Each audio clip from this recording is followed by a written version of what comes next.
All right, good afternoon, everyone. Welcome to the Judicial Proceedings Committee. Today is Thursday, March 13th, 2025. We are on voting list number 14, and we're going to start off with Senate Bills 280 and 281. Senator Simon Eyre is here to provide any additional background if we have questions, but I think counsel for the bills is 281. Could you start with 281? I think the amendments in the voting package. okay. Sure. Josh, are you ready? Yeah. Okay. So Senate Bill 281 generally establishes uniform definitions related to the military in the general provisions, state government, and transportation articles of the code. There is an amendment in your packet, which is number 383-425/1. My understanding is this amendment restores a couple of definitions as they already existed to just deal with some unforeseen complications with changing them, but the sponsor can probably elaborate further on that.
Your voting packet. It's in your voting packet, although it's not on the almost updated list, but it's in your voting packet, which has been prepared ahead of time.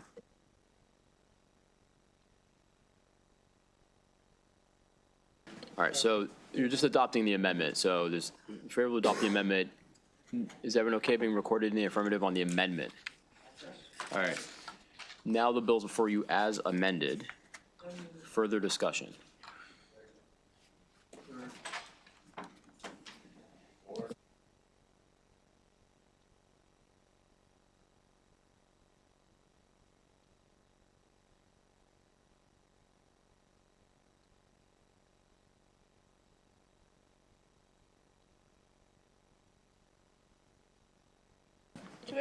So, all right.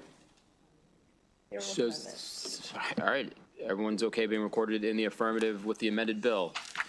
Senate Bill 281 with the amendment passes unanimously. Sorry, go ahead. All right, Senator, hold on one sec. Yep, 1 second. We have additional amendments. Senator James and Senator Folden want to be added on as sponsors. Okay. Thank you.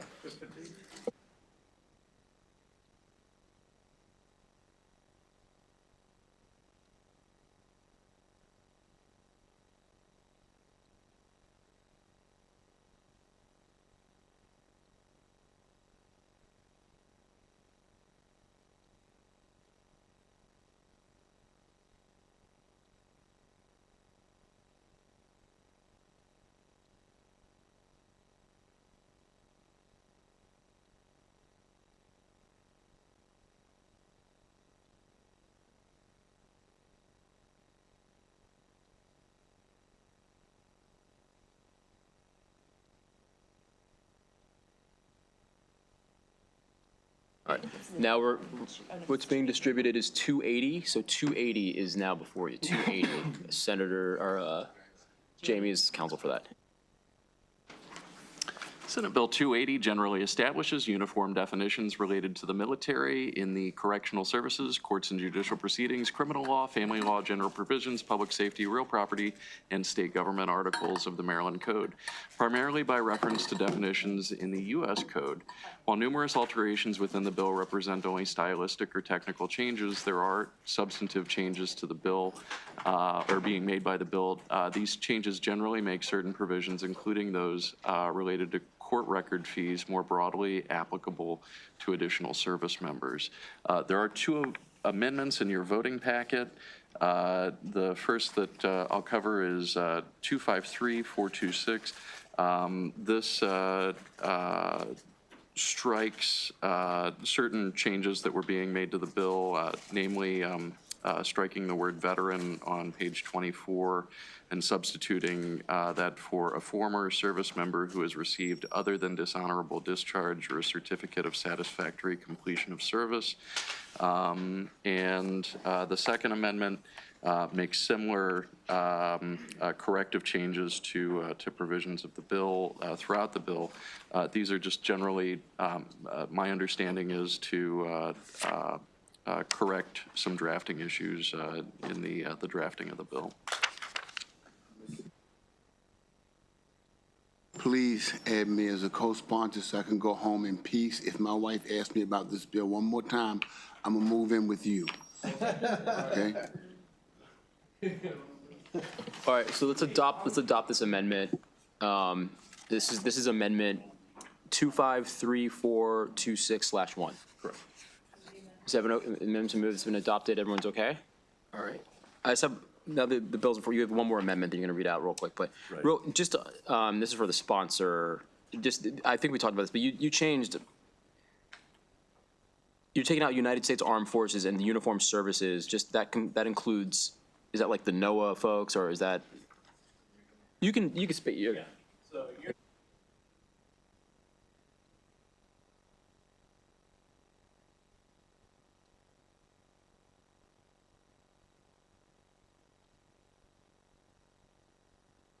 on record, because this is actually important for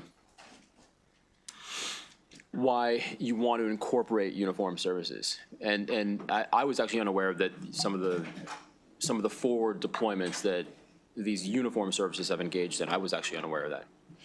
Yeah, so for on the record, armed forces are your 6 major branches. They're the military, and then the other 2 are non-military, which is PHS and NOAA, but they complement each other. Like PHS sent over 800 some officers over to Afghanistan to support. They also go to Africa to help in the Ebola outbreak, to protect our nation from it coming here. NOAA went over to the Gulf War and was helping sweep mines in the Gulf. They also provide the weather information on almost every military operation, so they're integrally involved. Excellent, thank you. Sobering news is amidst significant cuts in the federal government. Thank you for that. I know that's not what you were there for, but just my commentary, not yours. By the way, they both are headquartered in Maryland. Both of them are headquartered in Montgomery County. One of them in my district, one in District 16. NOAA's in my county, FDA's in my county, NIH is in District 16. Okay, so we've moved that amendment. Let's go to can you just provide a brief explanation of this segment? Amendment 433928/1, which is the second amendment in your voting packet, makes changes throughout the bill. These are corrective changes in nature.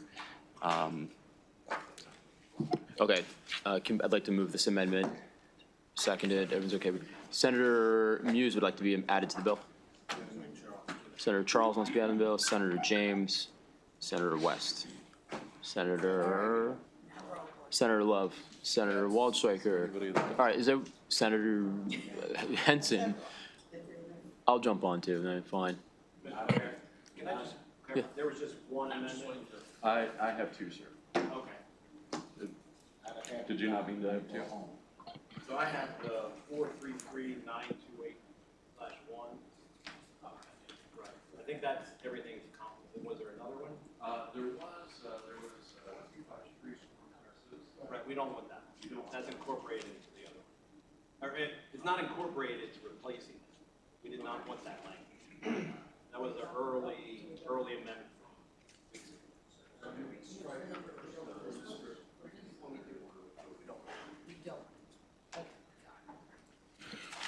So there's a motion to reconsider the vote by which amendment number 253426/1 passed. Is everyone okay with that? All right.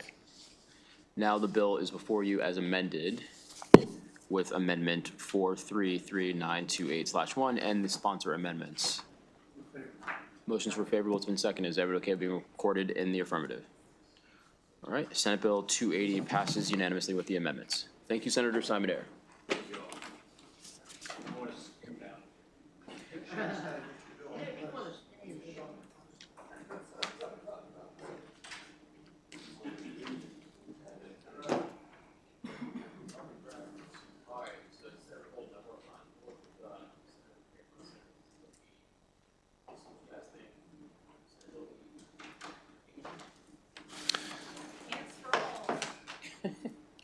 Senate Bill 80 increases the penalties for abusing or neglecting an animal under 10604 of the criminal law article if the violation results in the death of an animal or the need to euthanize the animal based on the recommendation of a licensed veterinarian. The bill also allows a court to prohibit a defendant convicted under 10604 from owning, possessing, or residing with an animal as a condition of sentencing. There is an amendment in your voting packet. The amendment is Amendment 573527. The amendment makes the bill an emergency bill, adds sponsors to the bill. It lowers the penalty for a violation from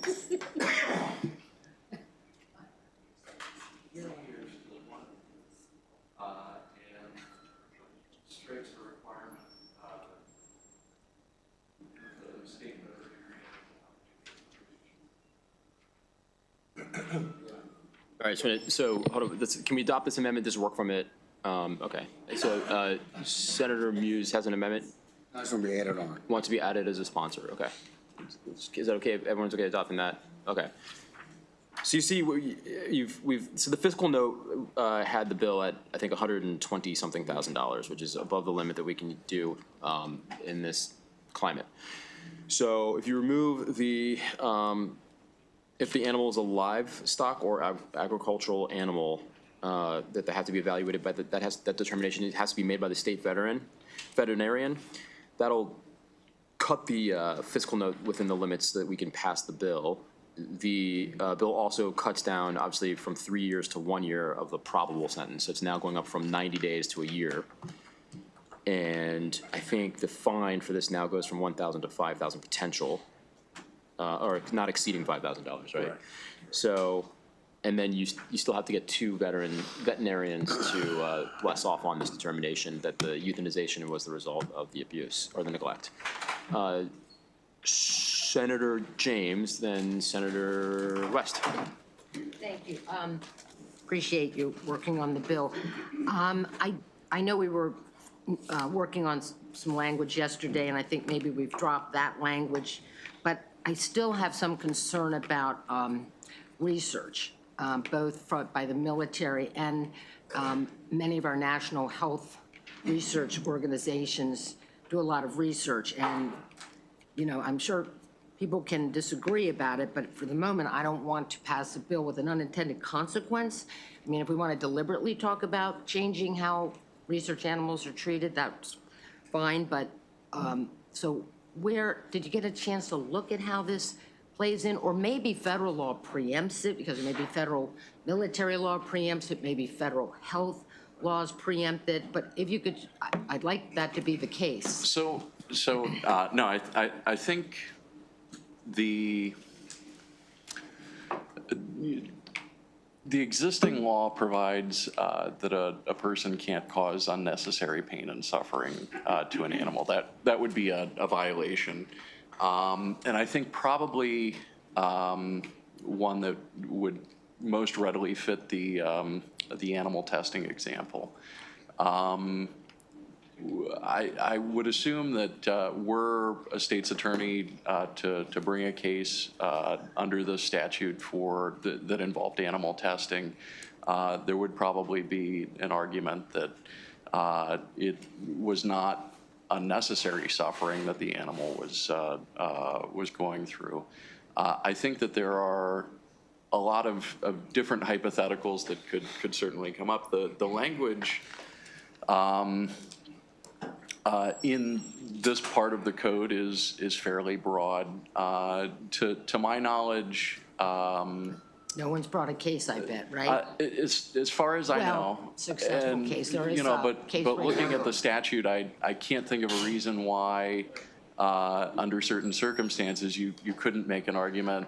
But again, I think it would be very fact specific as to the sort of conduct that we're talking about. Yeah, and I just realized that this is an existing law anyway, so if we don't have a problem, I'm not in search of one. I just read recently about an interesting PETA case about how they want to get contemporaneous audio recordings of macabre monkeys because they believe those auditory sounds are sounds of distress. So it's an interesting issue, and in any event, but I think that I just wanted to make sure that we didn't have any longstanding problem here, and I think we don't. So that's all I needed to know. Thank you. Thank you, Mr. Chair. But we haven't changed we haven't changed the word animal. What's the story? So it covers mosquitoes, flies, ants? So, and that's just a little bit of a follow-on to the colloquy that I was having just now. The existing language for animal is quite broad. It means any living creature other than a human. So, I've been looking for cases today as far as whether a court has ever drawn a line and said that the word animal, for whatever reason, didn't apply in that situation. That research is still ongoing. Well, I don't think we should pass a bill with a one-year prison term and a fine for $5,000 where the language clearly and unambiguously includes mosquitoes and flies and ants. Everybody swats those things. So it means everybody in the state could go to jail for a year or have to pay $5,000 for, shouldn't we? So, I'm look, sorry, well, shouldn't we somehow, at least for this bill, for this section of the code, adopt a new definition of animal, which is more reasonable? So the statute is, I think, as we have rightfully identified, is not well crafted. No.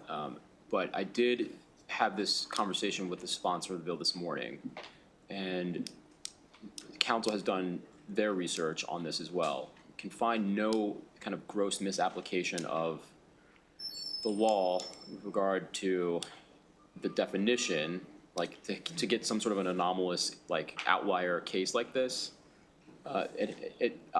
Look, is it possible? I mean, you can read like I can, but has it happened? The sponsor, did some extensive research and found no cases in which it has happened. And we have not been able to find cases in which it has happened either. And this is the existing definition that's been on the books. I don't know how old the statute is, but it's been on the books for a while. So I'll just put that out there that it has not been abused. I hear what you say, but. Or misconstrued in that manner. But literally, if we pass this bill, we are criminalizing every single person in the state. There's not a person who hasn't swatted a mosquito or stepped on an ant. Not a person. Mr. Chair.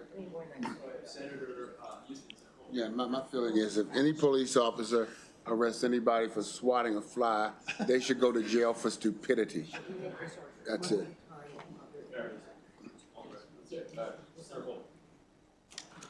Thank you, Mr. Chair. So does council, is the term creature defined anywhere under the article? Because when you referenced animal, you said that it was any living creature other than a human. So Is the term creature? the I mean, I'm term not trying to get creature into the weeds is here. not Okay. defined. All right, so, thank you. So, Mr. Chair, what about any consideration, since the intent is obvious, I believe, to not include, like pests, but more like domestic animals, domestic pets, and/or like livestock, so that we don't have that. And livestock, I believe, is there a way to craft the language so that it's more geared towards the intent of this, to say, hey, this is the penalty if these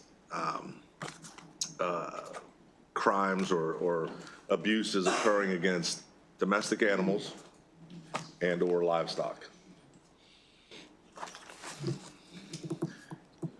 Because the thing I worry about is if I'm down visiting NOAA in Montgomery County and someone in Montgomery County may not like how I voted on a bill, and then I walk across the sidewalk and I trample on a whole line of little ants or something, I mean, I'm not trying to get locked up. But by the way this bill is written, I could be carried away to jail. And I mean, in all seriousness, we are responsible for crafting the appropriate language to be good stewards of this process and of the law. And if we can't figure out a way to put in reasonable terms, and put guardrails up, we always talk about guardrails so that we don't have unintended consequences or misapplication of the law, the spirit versus the letter. The letter says you can get locked up for it, although the spirit is that we want to be domestic animals and/or livestock. And that's the two words I actually spoke to the sponsor about was domestic animals and livestock, and he seemed very amenable to that. So would that make any changes, council? Well, it's good, get this, and then I want Senator Charles has something to say, and then we'll back. So we do have instances in the code where the General Assembly has drawn that line with domestic animals. I was reviewing a section before the voting session where a certain prohibition applied only to domestic animals, though the term wasn't defined. But there are other instances where the General Assembly has specifically called out livestock and its animal abuse statutes. So does that answer your question, sir? So what you're saying is that those two terms, since they would already be considered in law in other places, could be applied here to put the proper guardrails up for the intent of this bill. Right. I'm saying that you guys have already used those terms. They are used already. You could So if sort we of pull those two words into this so that we're not leaving the animal definition all by itself, to say animal is in this subsection is considered to mean, livestock and domestic animals, wouldn't that? Right. From a drafting perspective, that's doable. It's clean, it's doable, and it hits the point of what we're trying to accomplish. Yes? That's the intent of the bill. I mean, obviously, it's to get. Let's make the language match the intent. All right, let's see, Senator Charles has been waiting, so I want to make. Thank you, Mr. Chair. I'm with Senator Folden on this. I'm sitting here thinking about rodents and roaches and the impact on exterminators, in our communities. So generally, I think what he's saying, if we can pull back and make the language a little bit more focused. But I did not hear anything about zoo animals. Is that something that they're not domesticated and they're not livestock? Is there anything in statute that addresses zoo animals? So, Senator, a couple of years ago, the General Assembly did pass certain restrictions, I believe, on zoos. I haven't reviewed that recently, so I would need to sort of dig in on that to find out what the restrictions are. But I do remember a few years ago there being an issue with zoos that the General Assembly was trying to address. So I could look into that for you. So we can add those three livestock. Right, and I mean, I think to your question, I don't think that zoo animals would fall under either a domestic animal or livestock. That would be my sense from it. Let's just keep it narrow to like the dog.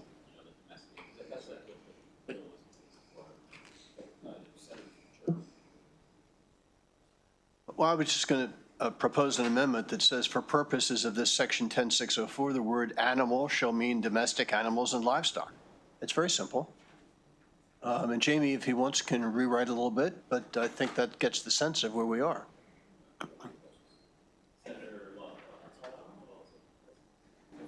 Thank you, Mr. Chair. I think that's a whole different bill hearing that we didn't have, changing animal in 10604. as opposed to changing it for the penalty provision. I understand where we're all getting at, and I was a part of this conversation yesterday, but this 10604, as we've said, has been there, and we have no indication, and you could already be criminalized for stumping on an amp based on the language, but nobody has, because people by and large are reasonable. And so what this is trying to do is just bifurcate. If it doesn't result in a death, it's the current penalty. If the animal has to be euthanized, then it's a year. That's all it's doing. So I think we're making it more complicated than it needs to be. And I think changing 10604 is a hearing that we didn't have. And I'm not sure that we want to go there. Thank you.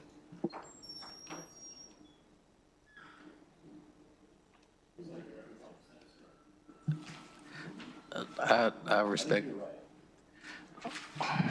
I disagree. I agree with my colleagues. The words matter, and intent matters, and so we need to make certain that we're clear.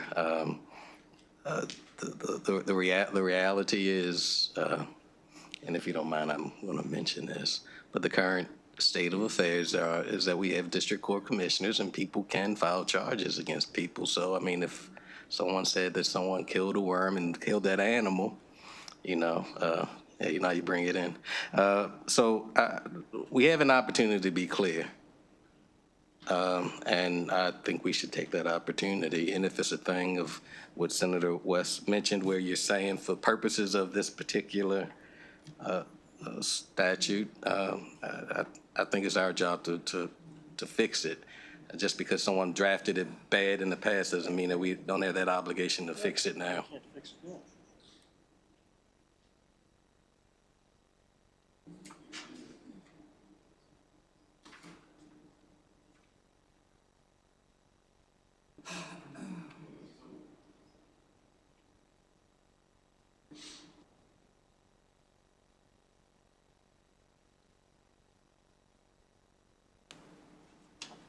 So I was sort of having a thought about the drafting of it, and Senator Love, your observation, I think was sort of in line with my inclination from a drafting perspective, which was because the existing code, if the committee were to change or narrow a definition of animal, you probably would not want to do it with respect to the entire section, because there are instances, for example, if you wanted to exclude mice, but there are instances where somebody cruelly kills a mouse or makes a mouse suffer unnecessarily, that you would be uncriminalizing that are currently criminal now, whereas if you were going to make such a narrowing of the definition,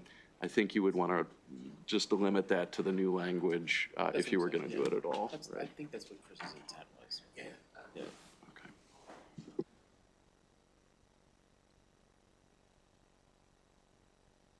All right, so I think you're both right then, okay? So I do not want to monkey around.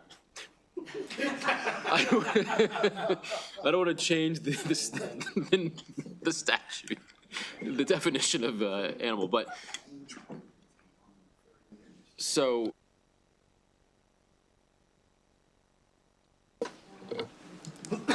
Domestic animals and livestock. What? So I think the potential issue there, Senator, is that it would apply section-wide, including to the existing law. What's wrong with that? No. You got to just break it out from the new penalty.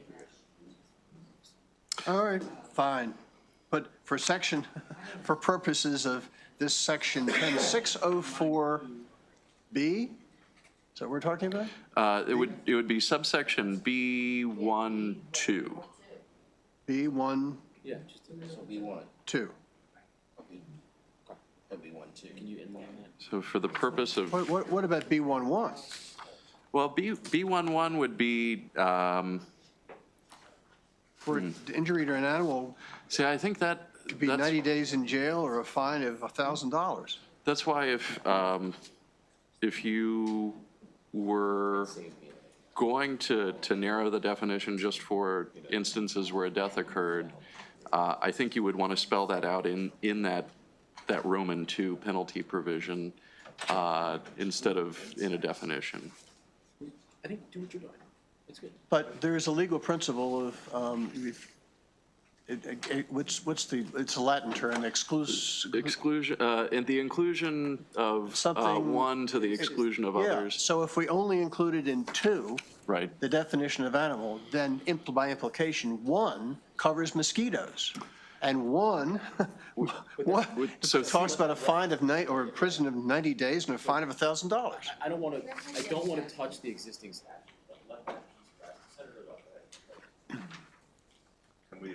Thank you, Mr. Chair. What I was trying to get at, I think this will address Senator West's question and what we're talking about. So what if we leave the current statute as is,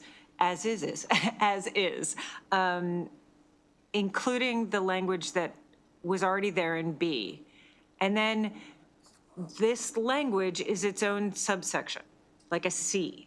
For purposes of this, for a domesticated animal or whatever we decide on, for violation of A, then if it doesn't result in the death, then it's this. If it does result in the death, then it's this.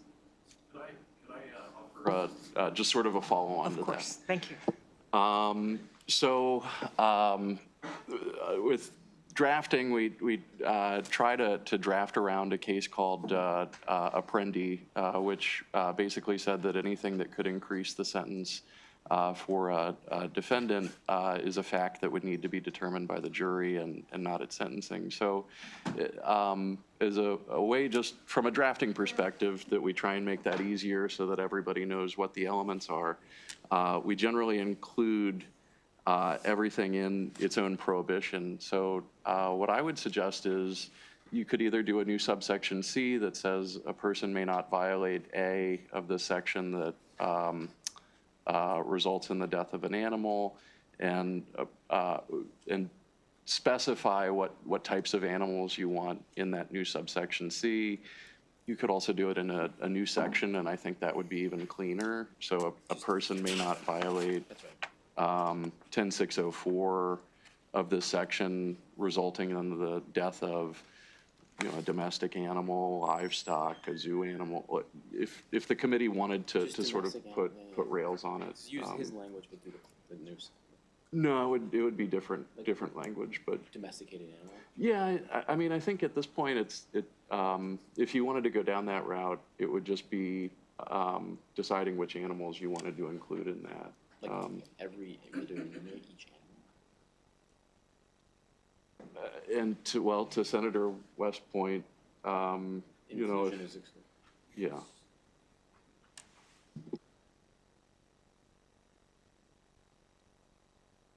Value to it, and then move forward on this. Actually, I kept what former Senator Gettity, former Chief Judge of the Maryland Court of Appeals, gave us on interpreting statutes. And I got to tell you that I'm going to reverse myself a little bit, because you have to read this statute in its totality. And when we get down to Section 5, for example, first of all, an animal has to be in someone's charge or in their custody. So you can't just walk across the street and kill an ant or swat a mosquito, because you're not in charge of it, you don't have custody of it, you're not taking care of it. So all of those particular issues about nutrition, air, space, and so forth, really no court would ever, it's not a reasonable interpretation, and that is what these rules talk about, a reasonable interpretation, along with the plain language, in addition to the fact that they look at legislative history, which we're creating a pretty good record here. I don't know if anybody will ever have access, but I guess they will. So I do think we ought to eventually take a look at this, if somebody wants to revisit it, but I do think when you read this in its totality, it is clear that you have to have taken control of this animal in some way, this creature, whatever you want to call it, and then done something quite nefarious to it. So without that kind of precedent, without that kind of precursor activity of ownership control, I don't think there's any way this would apply to the vastness of animals, and that's why we haven't further delineated what an animal is, even though I think at some point maybe we should. But I don't think it's necessary in this bill anymore now that I read it. So Senator, with respect to that point, under 5, you're absolutely correct. And item 5 and the sub-items Roman 1 through 7, that would apply only to an animal that somebody has the charge or custody of. However, above that, in Arabic 1 through, yeah, my read of it is that, so for example, in A3, there would not be a requirement that the person have charge or custody of the animal. Yeah, 10604A. Right, 10604A3. Right. So you would have to be deliberate and intentional, would you not? You can't accidentally harm an animal in this, could you? Well, there's no specific intent requirement. And in something like aggravated animal assault, you actually, the General Assembly did make a point of including an intent requirement. I'm saying, say that last part again. So there's no intent requirement that's spelled out here. We could just would add assume that- intentional and get rid of the whole idea about changing the animal definition. How about that? I don't think we mean accidental, negligent, grossly negligent, do we? Right. I mean, I think inflicting unnecessary suffering or pain probably does mean something more than doing it accidentally or negligently. You think you could accidentally deprive an animal of necessary substance? I think accidentally overdrive or overload an animal? I think depending on the case law, the courts would at a minimum read knowingly into that. I think you should read. I think it's pretty easy just to add the word intentional if you want. Anyway, I think that's the reasonablest.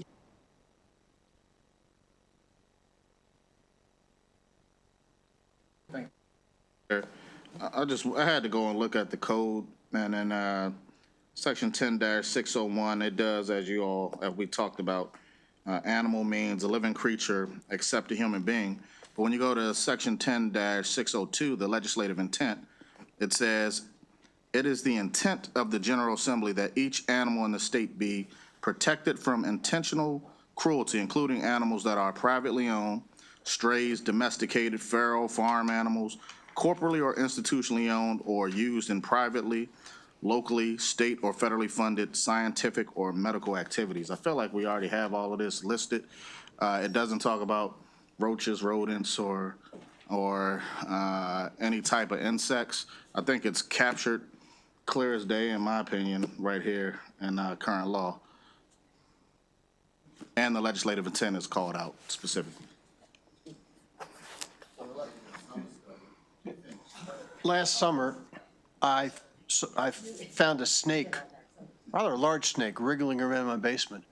And I knew if my wife saw it, I'd never hear the end of it. So I chased it into a closet and found a pot and put the pot over the snake, and I have never gone and lifted that pot since. So I'm sure the snake is long since dead. So I killed the snake in my basement, and he probably starved to death because he was under the pot. Now, so I say that number one, but number two, I'm receiving emails from someone using four-letter language and is extremely upset about the idea that we would change the current definition. My suggestion is we hold this bill and we let somebody work on it over the summer and come up with a better way of dealing with animals, because there are an awful lot of people that are very upset about animals if we start to touch them. I'm afraid we're going to inadvertently do something here which is going to set the animal I think what community up. that's what Senator Love was alluding to. So, so just don't change the definition of animal. Just don't do that. But for the purposes of this new penalty section, you could call, as the council was saying, you kind of call out specific animals for the purposes of the new penalty section. But I don't want to mess around with the current definition.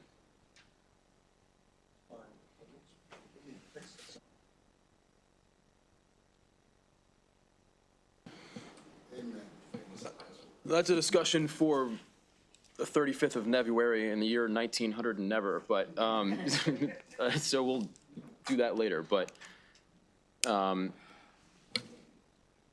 Jamie, you had some proposed language to break out the section. Can you reread that?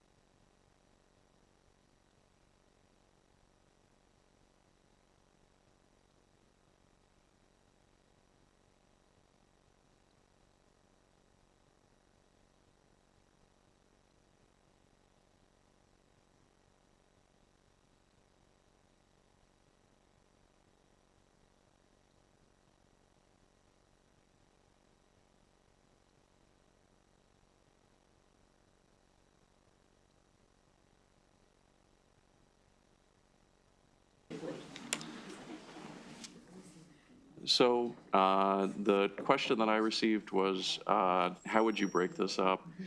I think the cleanest way to break it up would be, if you were going to create, this is 10604, you could create a 10604.1 and provide that a person may not commit a violation of 10604 of this subtitle that results in the death of an animal or need to euthanize an animal. We'll just import the existing language based on the recommendation of a licensed veterinarian.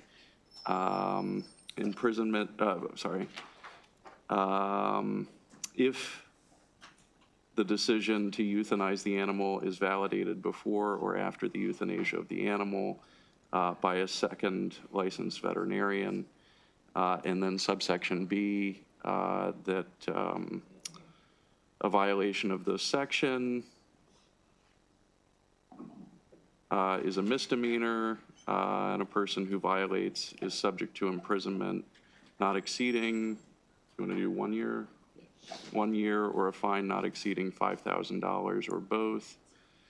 And then also import existing language regarding conditions of sentencing, that a defendant convicted of violating the section, the court may order the defendant to pay, participate in and pay for psychological counseling, pay in addition to any other fines or costs, all reasonable costs incurred in removing, housing, treating, or euthanizing an animal confiscated from the individual, prohibit the defendant from owning, possessing, or residing with an animal for a period of time determined by the court, and as a condition of probation, the court may prohibit the defendant from owning, possessing, or residing with an animal for a period of time determined by the court. And so that would be imported into a new section. And then so, hold on, and then the definition of animal is? And that's sort of up to the committee. For that, the purpose of that section, you could say in this section, an animal means, and then include, you could say a domesticated animal. No, just say domestic. What is the animal, the language you had before? Domesticated. That's the same that's folded. Domestic animals and livestock. There you go, that's it. And it doesn't mess with the definition. This is. Where is that from? That is going in a new 10604.1. And is that the only change to that? It's just the definition. I know you just. Oh, you're striking the language that's that's in the bill as is. Just, Okay. he'll help you later, yeah. Yeah. Yes. All right, so you gonna move that? All right. Is everyone okay with that? All right. Now the bill is before you as amended. Motions for favorable. Is everyone okay being recorded in the affirmative? All right, excellent. All right.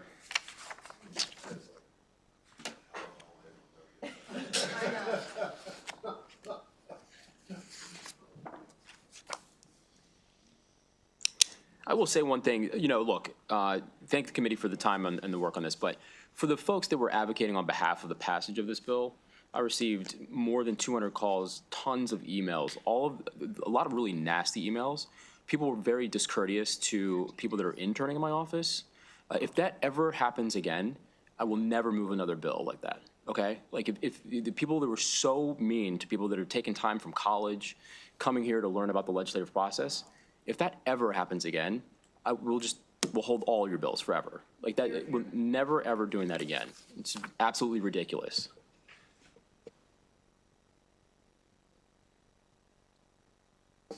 Like, I will never move a bill as long as I'm elected if that happens again. No, it's really rude. It's really disrespectful. All right. So let's move on to something a little easier. Let's move on to. Let's do that. Senator James.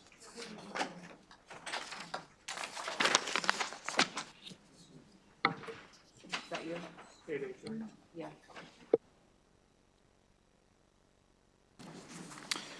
So as drafted, Senate Bill 883 established that a person has a lien on a motor vehicle in certain circumstances, but there is an amendment in your packet, which is number 183728/1. The amendment would strike the bill and instead establish the post-towing procedure work group, which would be tasked with identifying and examining post-towing procedures when an individual is towed from a privately owned lot, including how to establish a statutory lien in such circumstances consistent with due process requirements.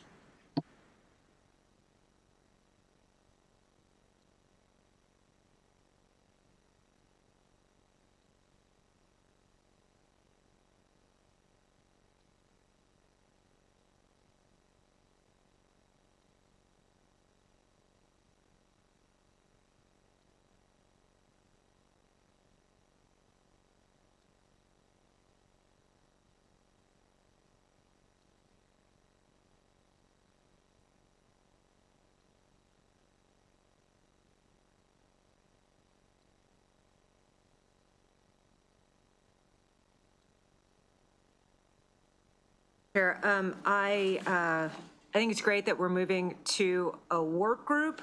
I would like to propose an amendment where we say one representative of MACO. There's a vast difference in this between the large, well, I shouldn't say I don't know if there's a vast difference in the towing. I just know that Montgomery County has dealt with this a lot, and that somebody from a rural jurisdiction might have a very different perspective. So can we at least make large jurisdiction, small jurisdiction? Well, from MACO. There's actually two subgroups that make it up, Rural Counties Coalition and the Urban.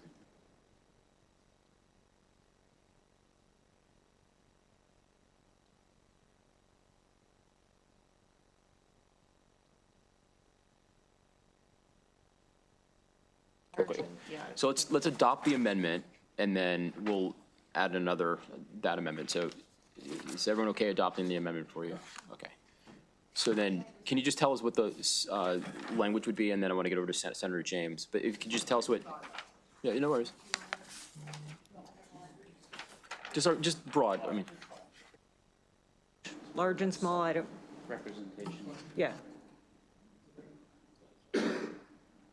So the page 2 of 2 there, in item 4 there, it could just be broken out to 2 items. One would say one representative of the Maryland Association of Counties.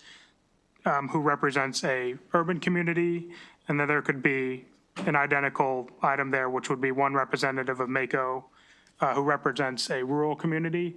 The one thing I will note about the amendment is it does bring the number of members of the work group up to 10, so it is an even number. That's not prohibited in any way, just it could result in tie votes if there's any.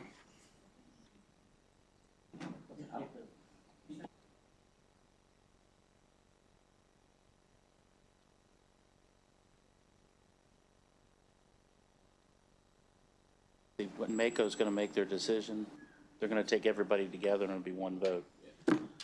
So it's like they represent a half each or something. Half each, that's representation on it, but for Mako to take a position, there'll be one. They just won't do a split. I'm so delighted Senator Love brought this up, because we really thought about this, and I hope that we were thoughtful.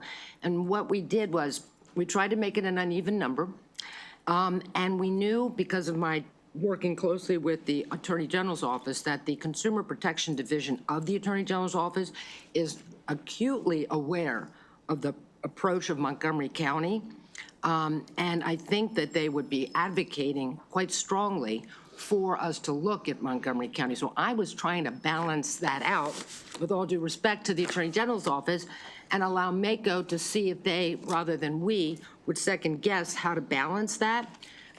If oddly, the Attorney General suddenly had the Consumer Protection, had no longer seemed to be pushing and siding with the Montgomery County approach, then I might be feeling differently. But I do think it's that position of Montgomery and a little bit Prince George's, but Montgomery and Prince George's sort of is what the Consumer Protection Division is very aware of, seems to think is model in its approach in many ways.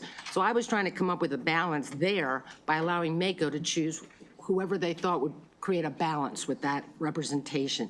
But if that doesn't give you enough comfort, we can certainly go with your amendment, but then I would think we might have to figure out, and I don't want this bill to get slowed down, it's really a consensus bill now, that if we have an uneven number, that could potentially throw things into an odd mix, and I don't want someone to get log jammed. So think that over for a moment and see what you think.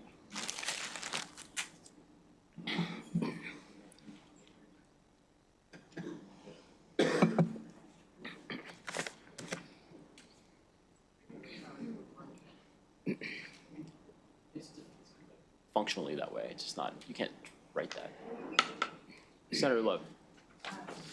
Well, I was, along those lines, do we need 2 of the towing and recovery professionals? So if we split Mako into large and rural and have 1 towing and recovery, I don't know if they have a bifurcation, and so they need that. They do. Okay. Why do we need AOBA? Pardon me? Why do we need AOBA on it? I don't know that acronym, sorry. Number 8, Apartment and Office Building Association. What I can tell you is that the people that have asked for the bill and the people that were, worried a little bit about the bill got together. I don't want to second guess them. Okay. Unless we really have a good reason to. And again, I do think, Well, maybe. I never spoke to Montgomery County, but I always spoke to the Consumer Protection Division of the Attorney General, and all we talked about was Montgomery County. So I thought that was a good way to get that point across. Okay.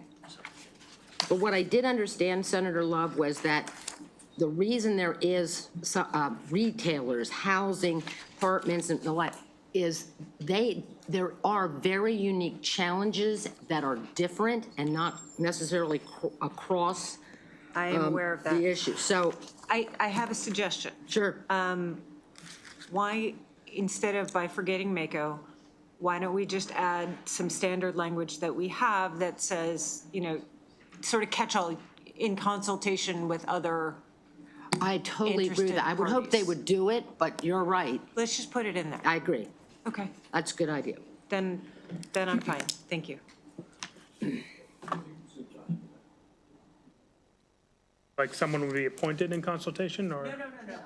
Or just, like what we do in budget language.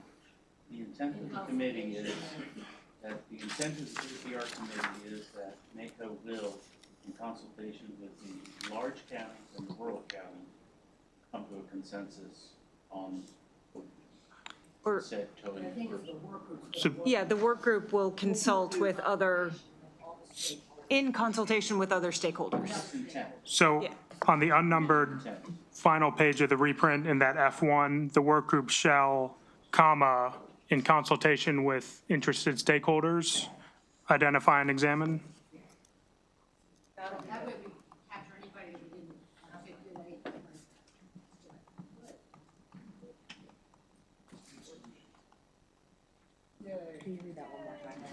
Yeah. So just to recap, on the final unnumbered page of the reprint in the new F1, which says the work group shall, and then the new language would be, comma, in consultation with interested stakeholders, comma.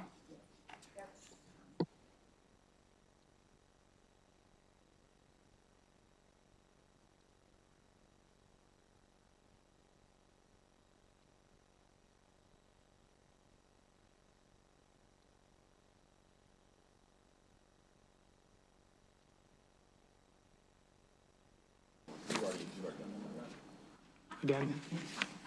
So just to repeat, again, it would be on the final unnumbered page of the reprint.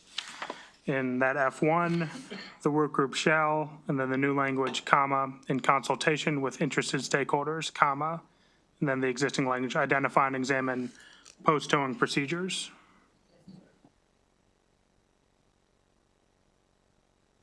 For favorable and second, is everyone okay being recorded in front of the amendment? All right, now the bill's before you as amended. There's a motion for favorable, it's been seconded. Is everyone okay being recorded in the affirmative? Okay. Hold on one second. Oh, yeah, yep. Senate Bill 883 with the amendments passes unanimously. Yes, go ahead. I served with him, Barry, many, many years ago. We served on the Finance Committee, and he went on to become the county executive of Harford County. Barry Glassman, good to see you today. Yay, yay. I also went to high school with Senator James, not to date her, but. Not to date her. Yeah, that's right.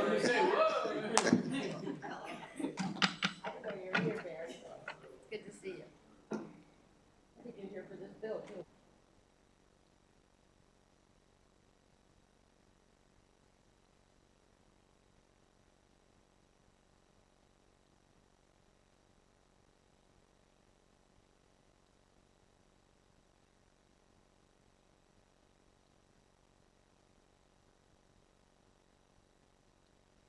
Want a status? Let's go to Senate Bill 649. So Senate Bill 649. This bill, actually, let me just pull this up for the committee.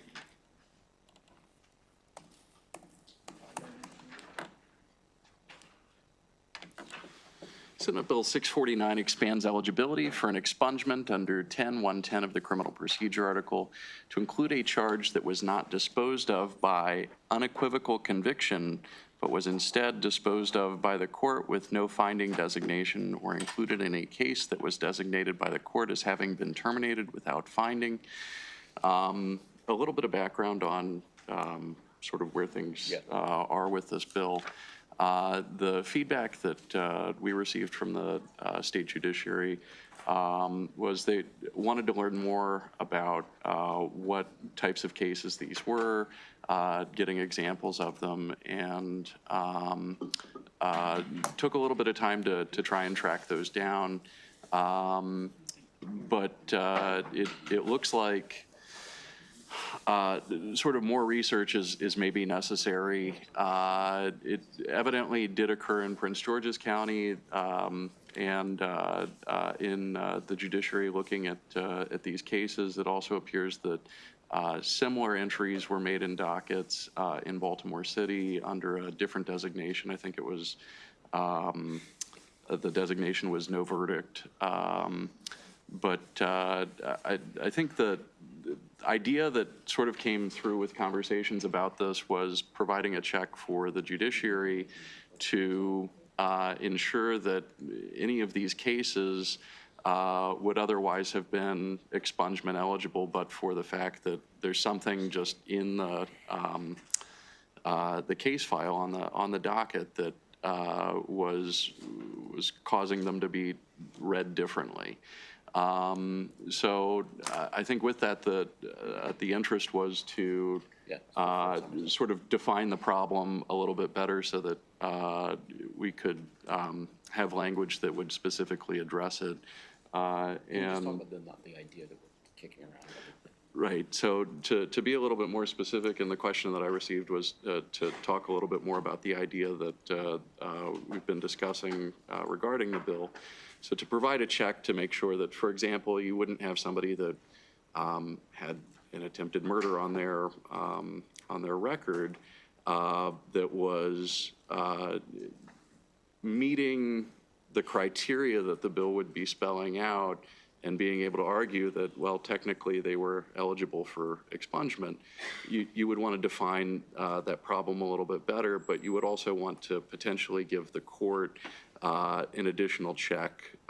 So one of the ideas that's been proposed or being discussed would be to create an additional step that somebody could apply to a court if they had one of these records where there was no verdict or no finding on their record, that they could apply to the court to correct that or change the finding if in a way that would make them expungement eligible if there'd be no functional difference with that change, if they're basically just correcting the record.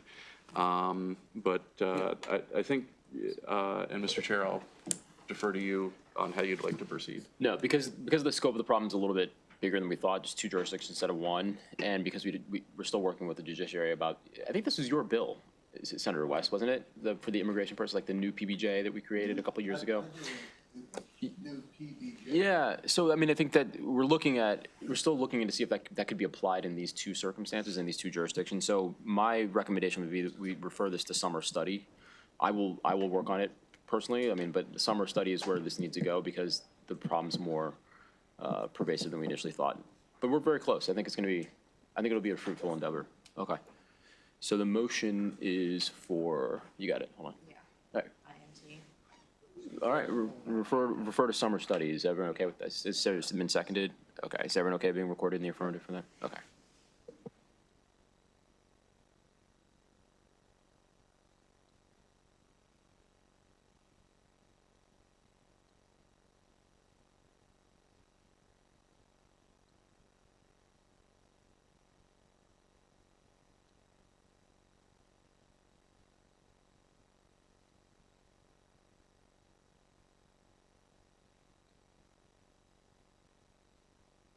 Yeah.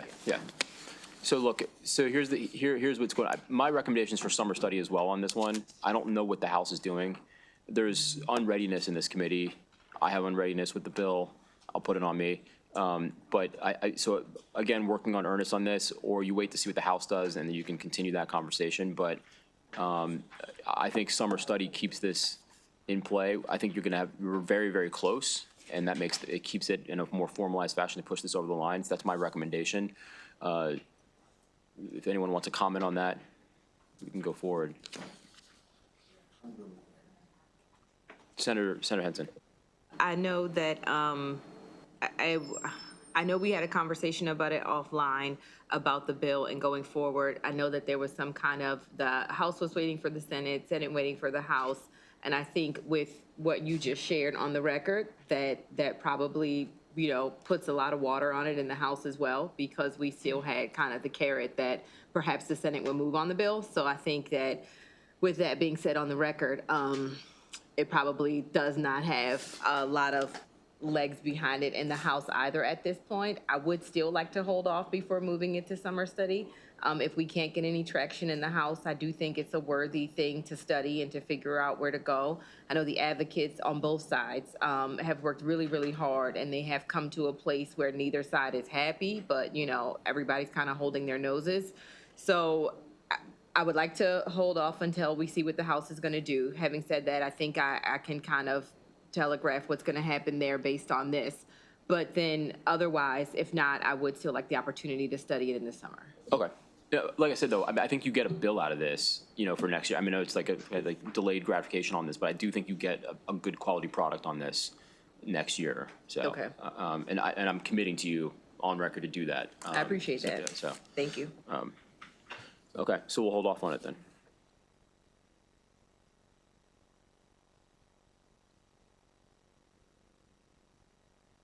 Going to do the same thing for Senate bill. Where is the third degree?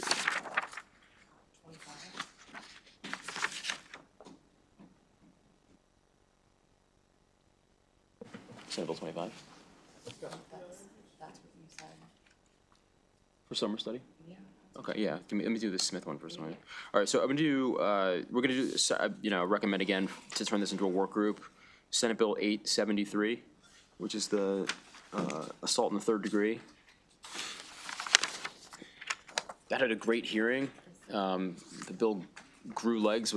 I thought it was a good discussion, but I think if we could do a statutory work group for that, I'd like to move forward with that because I think there's some interesting things there, but there are also some significant consideration to take. So hold on. We're just gonna, since this is gonna be a work group, which obviously if I'm creating it, I will sit on this work group. So I will volunteer myself for that. But I think we should have. Yeah. Go ahead. Go ahead. Yeah. Go ahead. Yeah. There is an amendment in your packet. Right, so for the committee's consideration, there is an amendment in your voting packet that would strip the bill and create a work group. It's for Senate Bill 873, it's 613029/1. If you turn to the last page of the amendment, in subsection F, the work group shall study the expansion of the state law governing assault to include a third degree, specify practical and legal issues that the addition of a third degree assault prohibition under state laws may have, make recommendations regarding the addition of third degree assault prohibition, and if the work group recommends adoption of a third degree assault prohibition, prepare draft legislation. And then talk to the member. Oh, and there'd be a reporting requirement. Oh, and the membership of it, and this is just for the committee's consideration, 3 members of the Senate appointed by the President of the Senate, 3 members of the House appointed by the Speaker.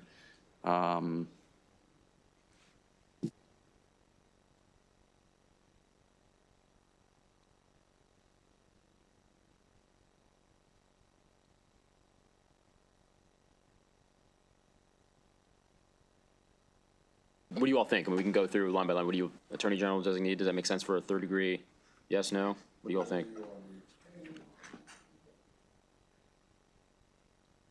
Okay. Keep going. The public.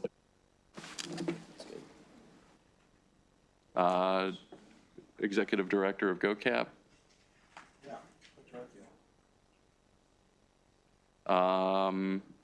President of MSAA. 1 retired state circuit court judge with expertise in criminal law appointed by the chief judge. Or excuse me, that should read Chief Justice. Do they like being incorporated in these groups?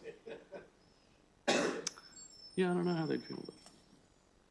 Maybe do like a retired judge or something. It is. You could do a retired judge appointed by the governor if, but the judiciary's actually only role in that would be just to do the appointment. Yeah.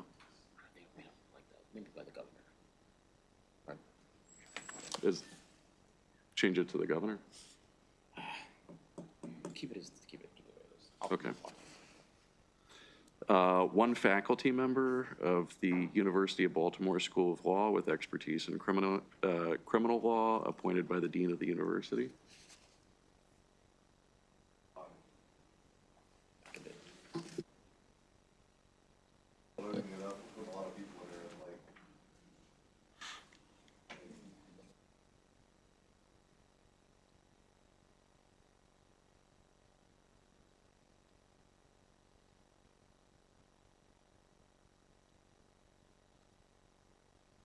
I mean, I think, look, I mean, like, you've got practitioners, then you want to blend in with the academic. I mean, you've got some academic folks. I think it makes sense, but, you know, I don't want this thing to balloon up either. And we also have to, look, when we're going to adopt this, but I have to hold this before moving it forward, because you have to, you know, I have to we have to socialize this with everyone that we're pulling in here, you know, make sure that this is something that they're interested in. You want a full professor, not like a. Not like an adjunct or a clinical professor, yeah. Specify.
So MCD, the Maryland Criminal Defense Attorneys Association.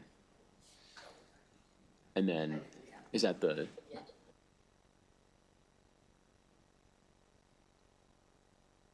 And then a member of the Bar Association, Criminal Law Section? Those are, right.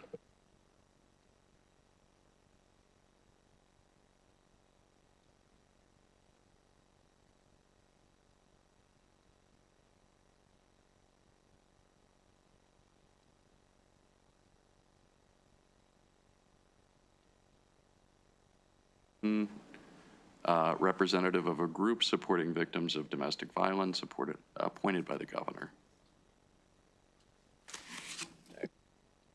So we could adopt this amendment. We're not going to move this forward just right now because I have to actually run this by a lot of the groups, make sure contact. But if we could adopt it and then make sure that it's ready to go. So, and you and Chair Clippinger would appoint the chair of the Yeah, task force. that's fine. Okay. So, go ahead.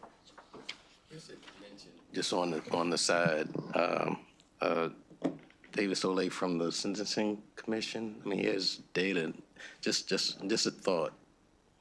GoCap has that new data. Yeah, that.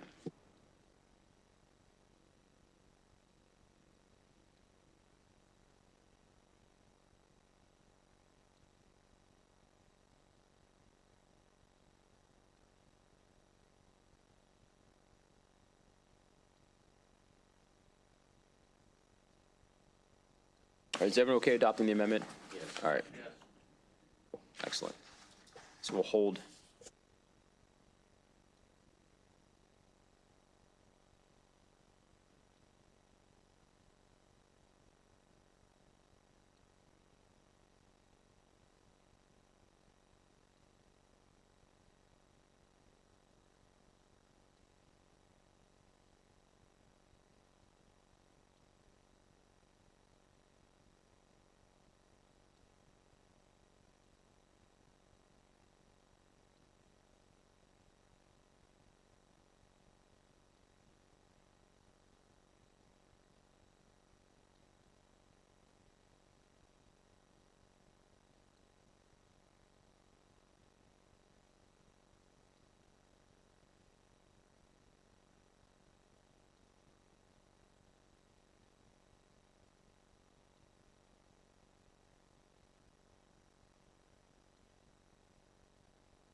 All right, we're now on to Senate Bill 398.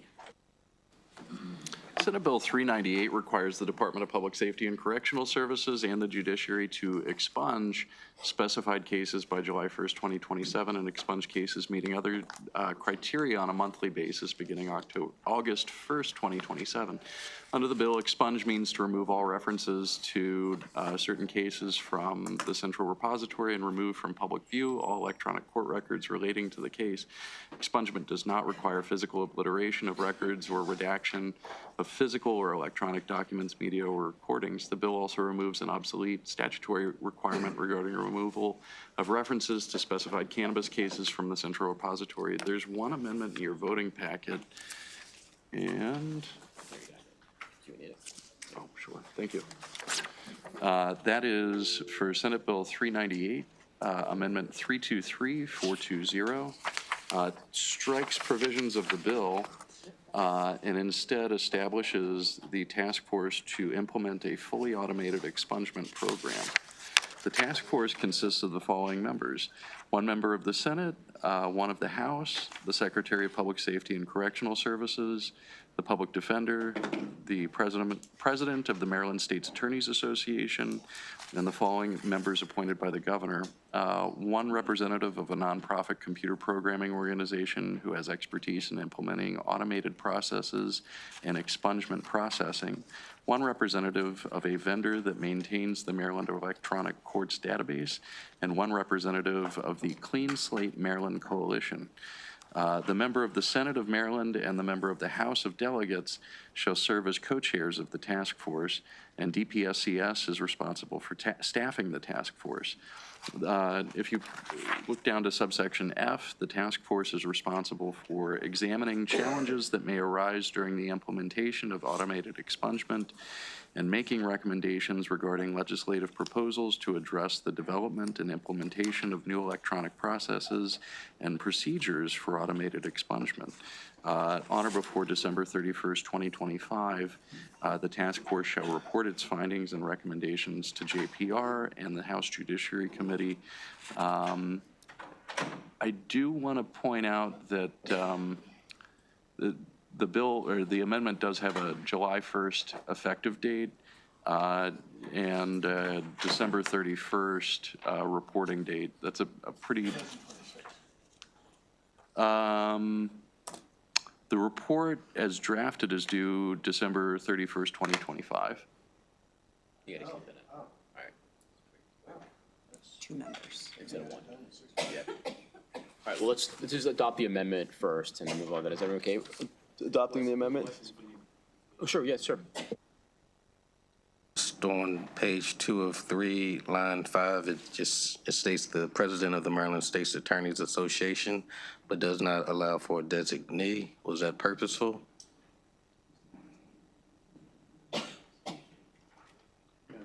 Right. And typically we would allow them to have a designee. That could be So just a it's purposeful. drafting error, You yeah. should add that. Oh, okay. Good catch. All right, so let's just, can we just adopt the amendment so we can work off the amendment? Is everyone okay with that? All right, it's been seconded. Everyone's okay? Being recorded in the affirmative on the amendment. Okay, Senator West. String issue, and it's a big deal. I'm not sure they can get it done in 6 months. I think that probably needs, and I'm concerned there doesn't seem to be anybody from the courts. Now, the courts don't normally like to be appointed to these task forces, but since this expungement is going to completely occupy the courts, you would think that somebody from the courts ought to be on there in some way, maybe in an advisory capacity to try to coordinate with them. Maybe a retired judge appointed by the Chief Justice? As long as they're not 75. Right. Huh? 68. 68. I mean, we've been dealing with this as long as I've been on JPR. It comes up every year.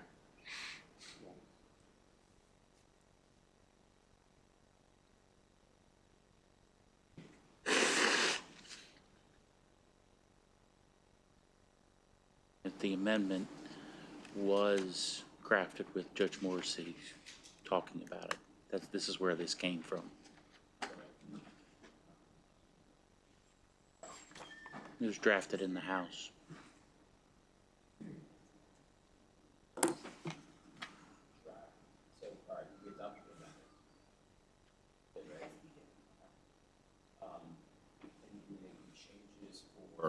the designee. So it's the, did you make that already? Yep. Did you change from 1 to 2 members in the House and Senate? That was in the last one. It was. Or is it one? Yeah, that was in the last bill. No, for this one. This one here too?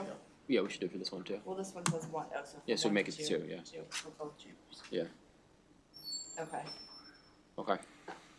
So yesterday, I was communicated with Delegate Moon that he had had conversations with Morrissey and that they agreed that it needed to be everybody get in a room and try to figure this out. And this is the product of that? Yes, this is my understanding.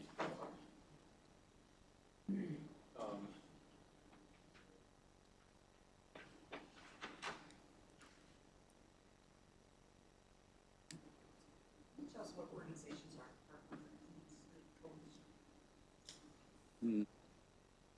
Dry cleaners aren't. I mean, I could look it up.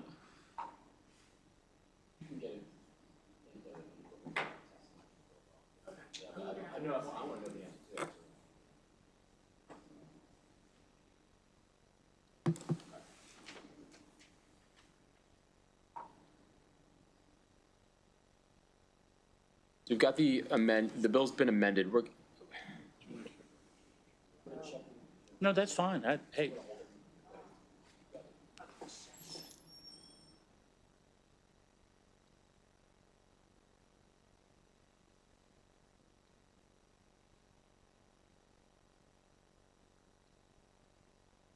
All right, we're now going to move on to Senate Bill 608.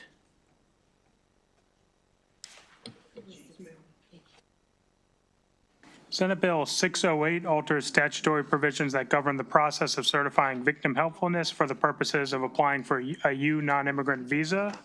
This was discussed at a prior voting session. There is an amendment in your packet, which was also discussed. It's number 173128/1. The amendment brings into Senate Bill 608 provisions that were originally in Senate Bill 553, which also dealt with the U visa process. Specifically, those provisions create a rebuttable presumption that an individual who has not unreasonably refused to comply with the certifying entity has been helpful for the purposes of the U visa.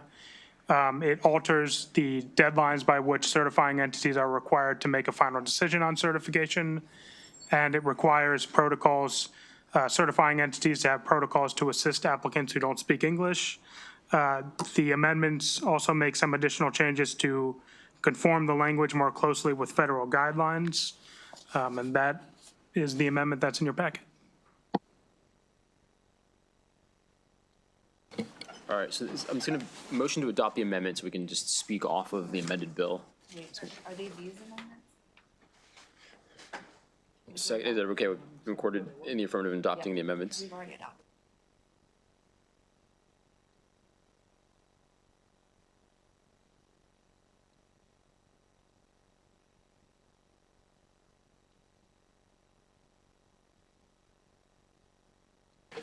Discussion on the amended bill 608.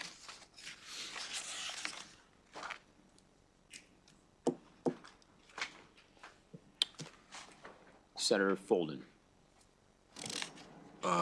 So, thank you, Mr. Chair. I just got to find my spot on the amended version here.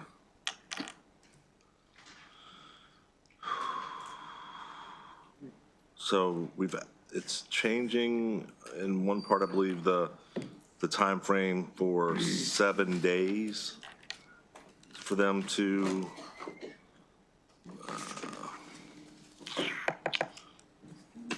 is it moving from 14 to 7 days, the resolution certifying entity shall certify or decline? Is that correct? Or am I missing this? So- Is that the other bill? Currently, I think that was originally in the other bill, but those changes have been imported into 608 with the amendment. So currently, the rule is 90 days generally. Correct. However, that goes down to 14 days if the individual is in deportation proceedings.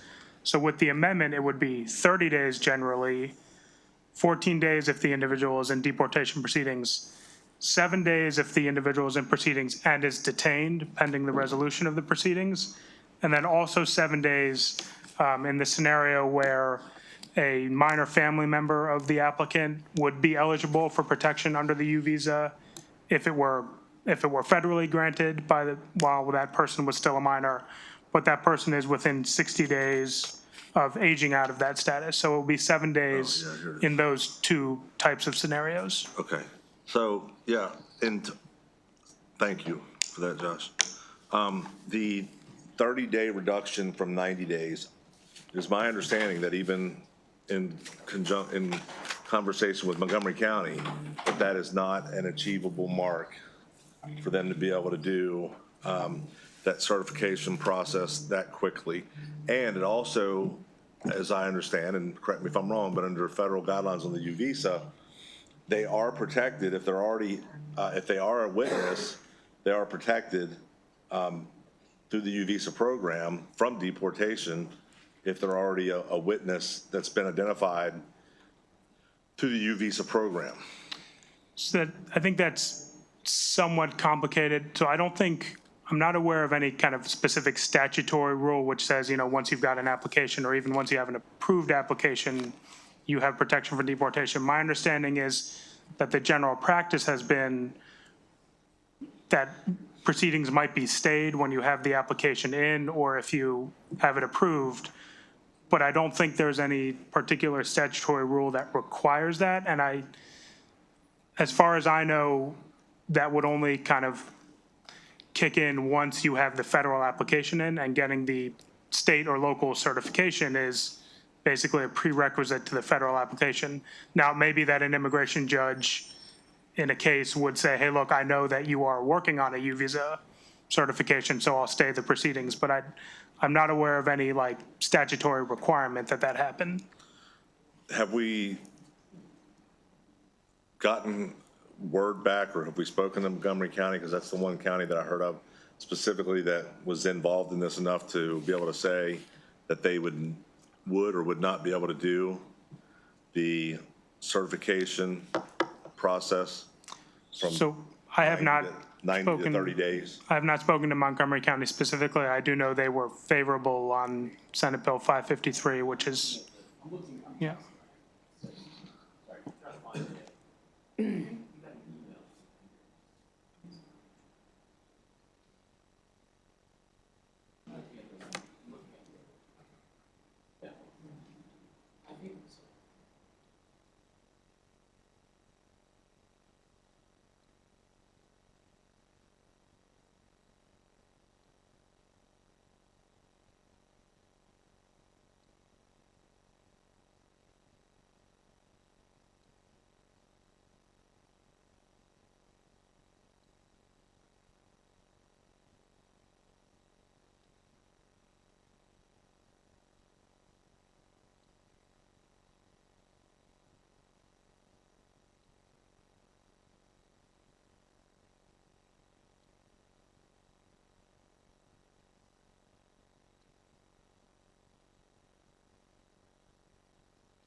So their issue, I think, has to do, they would rather go to 45 days, and the sheriffs extend it from 30 to 45, and then, 7-day timeline to 12 days. right, and then on line 12, where 7 days is too tight, and go to like 15.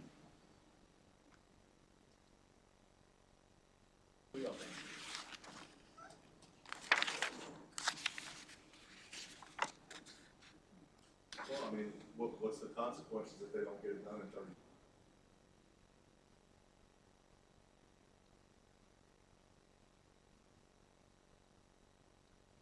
So Josh will tell you that there's, go ahead, for deportation proceedings, there is Yeah, I think, exclusionary rule.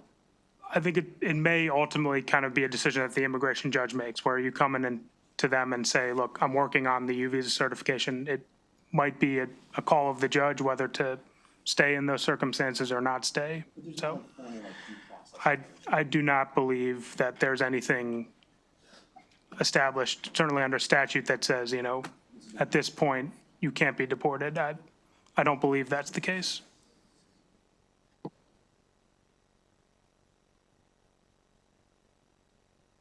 And the 15, Like, they're asking for it for a little bit more time on their end. to be able to do the paperwork and get Yeah, it yeah. processed. I mean, like, it's. No, 100%. No, I agree with that. Doable. Yeah. Right. I mean, it's a policy call, but I mean,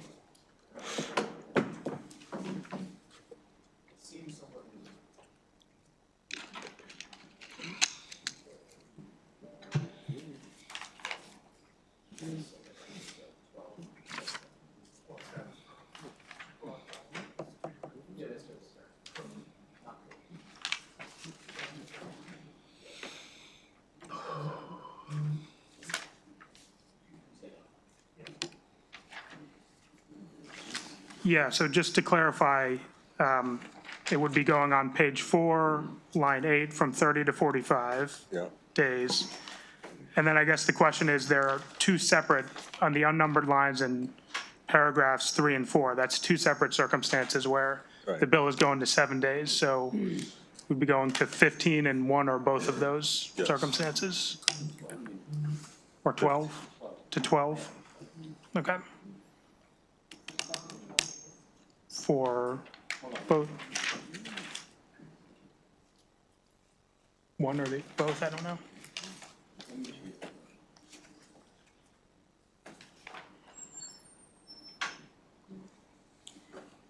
The other little parts is like business days or actual days.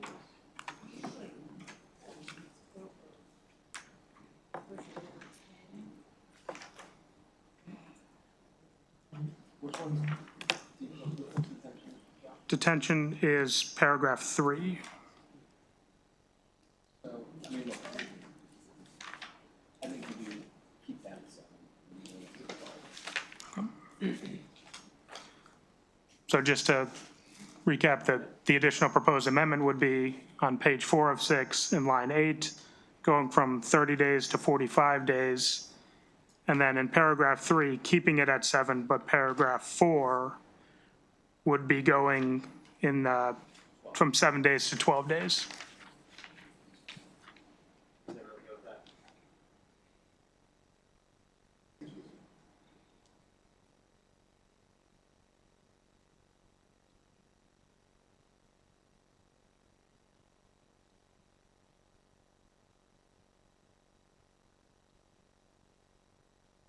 further discussion, further questions from the committee? Okay. All right. I want to make sure, Senator, so motions for favorable with the amendments. It's been seconded. Is everyone okay? Well, I'm going to probably do a roll call on that one. Vice Chair Waldenstraker. Yes. Senator Sidwell. Yes. Senator West. Yes. Senator Muse. Yes. Senator Folden. No. Did he say no? He said no. Okay. Senator James. Yes. Senator Henson. Oh, sorry. Oh, hold on. Yes. Yes. Yeah. Senator Love. Yes. Senator McKay. No. Senator Charles. Yes. Senator Smith. Yes. 608 passes 92 with the amendments. Okay. Senator Charles, do you have your amendments on that? Maybe. Maybe.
B525?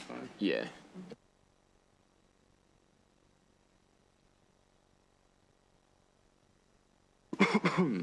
Senate Bill 525 requires each county to establish a program through which members of the public are allowed to submit video evidence of violations of the illegal dumping and litter control law to the appropriate enforcement unit within the jurisdiction. Should the video be submitted by a member of the public through the program lead to a conviction, they are to receive half the total amount of any fines collected in relation to the violation. There's one amendment in your voting packet.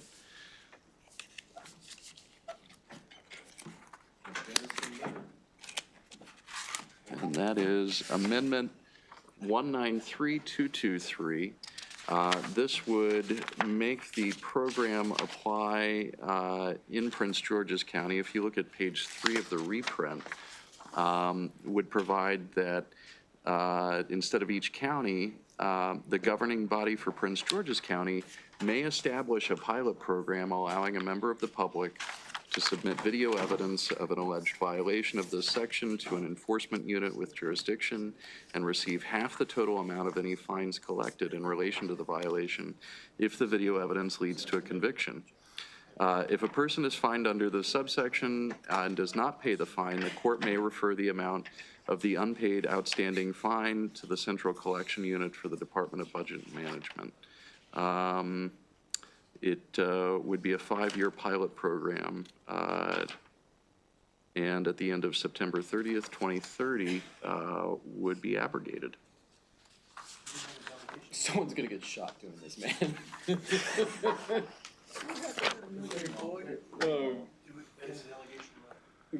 There is not currently a delegation letter. So we're gonna do.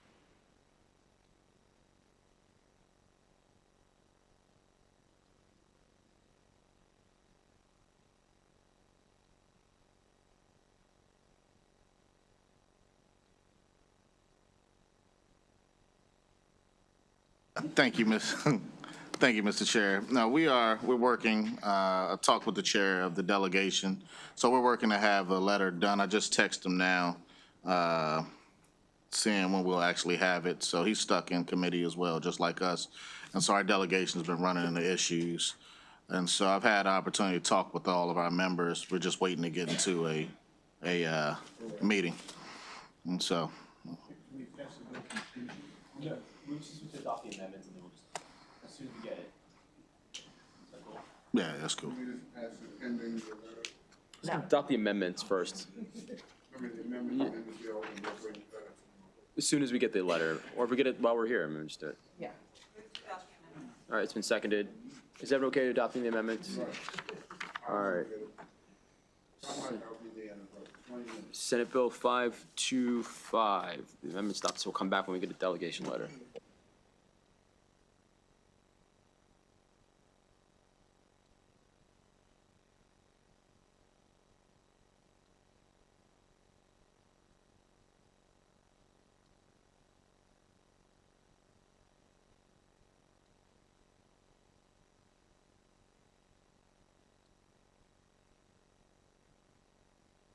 We're on Senate Bill 621.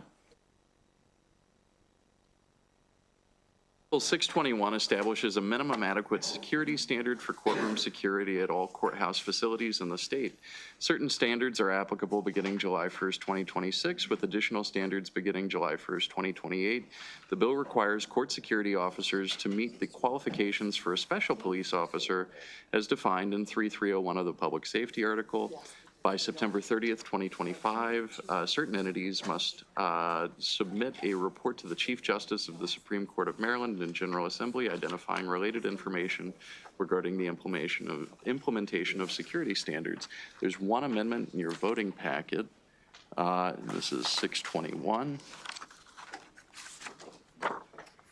The amendment would strike the requirements of the bill and instead leave intact the portion of the bill that provides for a reporting requirement. It alters that reporting requirement slightly, and if you turn to Section 2 of the reprint, I can just go over that briefly and then get to the second part of the amendment.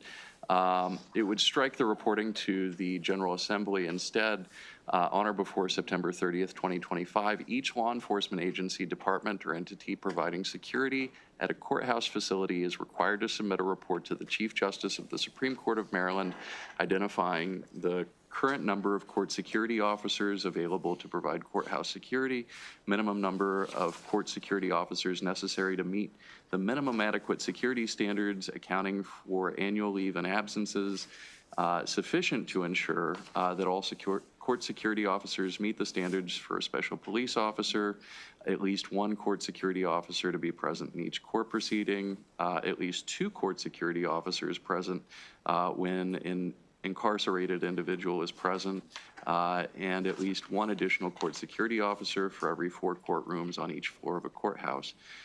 There's other information that is required, which is the same as it appears in the bill.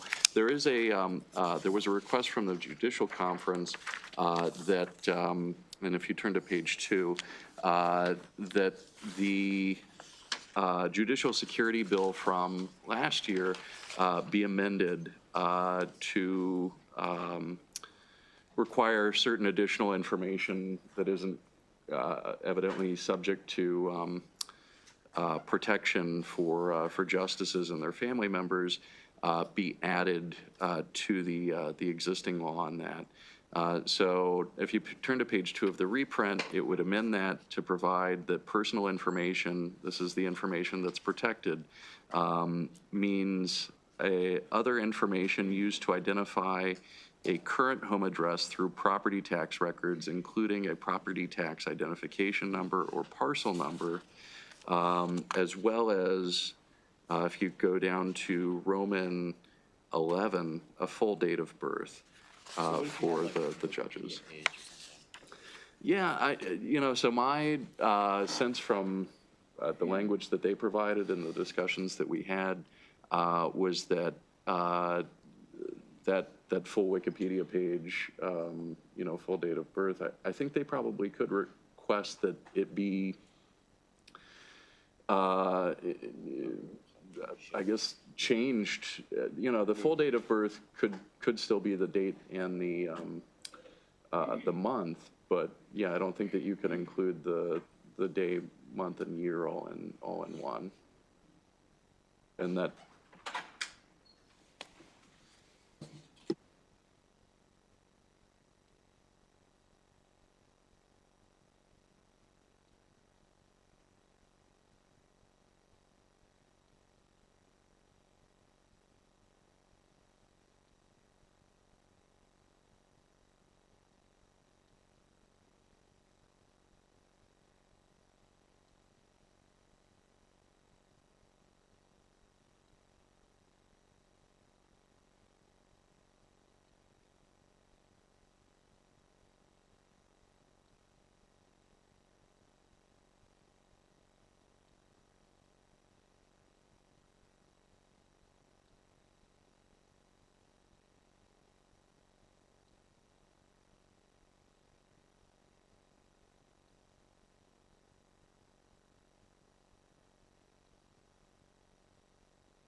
Jamie, let me read the penalties for this. Go ahead. So what the reprint shows is just the definition of the judicial definition of personal information as used in the judicial security bill that the General Assembly passed last year. So you're right. Their request was to modify it, but if you're looking it up in the code, it would be under Title 3, Subtitle 23 of the court's article. Okay, yeah. I also received a question about the penalties. Yeah, that's what I was, yeah. Under 32304, there's a prohibition, and an individual may not knowingly publish the personal information of a protected individual if the individual knows or reasonably should know that publishing the personal information poses an imminent and serious threat to the protected individual, and the publishing of the personal information results in assault, harassment, trespass, or malicious destruction of property. Violator could be subject to misdemeanor, imprisonment not exceeding 18 months, or a fine not exceeding $5,000. Excuse me. We already, I think.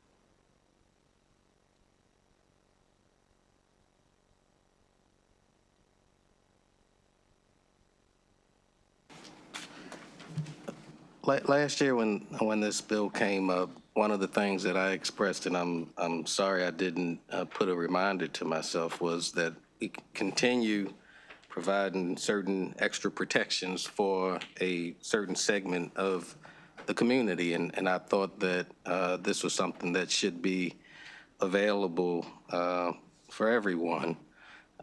We had a hearing on a bill that Senator Henson had brought forth, which I'd had some First Amendment reservations about, but in looking at this bill, I think this bill would probably even, if we were to expand the protections that we're providing to these particular officials to everyone, I think we might be resolving a few problems that her bill was attempting to resolve, as well as, I guess, what we were trying to resolve with the this judge's bill. So I just wanted to make certain that I said that. Again, I'm kicking myself because I forgot to put something in. And so I'm just putting that out there. I don't know if it's something that we want to consider again this year, rather than relying on me and me forgetting again next year about this, but just saying that. Appreciate the nod to the anti-doxing bill. I do think there's a lot of parallels between this bill and the work we hope to accomplish in that one. And I do hope that maybe next session we could revisit it and maybe use this as a model, or at least a starting place for how to address that and still respect the First Amendment. I appreciate that. My notes, I had a question about who pays for it in terms of the additional security personnel. We had an issue in Anne Arundel County where our orphans court, which is not housed in one of our district or circuit court buildings, they're in a different building, and we sought an opinion from the AG in terms of whether the sheriff had to provide them with security, and the AG said that the sheriff is required under the code to provide it, but the sheriff expressed great concerns over manpower and not having the resources since they were at a separate location. If we include the security personnel, is that coming with some additional funding, or what would that look like, say, for my sheriff? So with the amendment, there wouldn't be actually any change under the bill. The amendment would essentially require all of those agencies that do currently provide court security to just report to the judiciary on those, let's see, those 6 items that are required under the report. So it actually would strike the requirements earlier on, which is where the fiscal impact was coming from under the bill. evidently, in just discussions with the judiciary, they had been having issues getting answers from certain jurisdictions and certain sheriff's offices just about what their resources were, how many people were actually assigned to their buildings, which was sort of their interest in just being able to identify what sort of the lay of the land is right now. So I think I'm answering your question, but tell me if I'm not. I don't think that it'll be a cost or anything. Okay, Right. so they don't have to have at least one court security officer present for each court, at least 2 officers present when a proceeding at which an individual who is or may be incarcerated is present, and at least 1 additional? No, so. Thank you. I appreciate the clarity. Yeah. So, in speaking with him, So this is out. This is, but it's reported. I got it. Thank you. The chief judge said this was actually one of the more important pieces of the bill. For the other stuff, like the website, I'm thinking of like a Wikipedia site or like a encyclopedia site. it just has they can do it for the government websites, but all the other stuff, that's why I asked about the penalties, because like if you have someone's address as biographical information, that's a little difficult for me, but then also, and I was asking counsel about the SDAT information, and that's just interesting because what about, if there are, easements or utilities have to do things and you can't even know who, you don't know who owns the property or it just poses a lot of complications, I think. So, but I understand the intent, but I think it's worthy of just talking about that. It just really, and counsel, if you want to say anything on that, I know you look like you wanted to chime in, but I just put that out there for the committee to consider.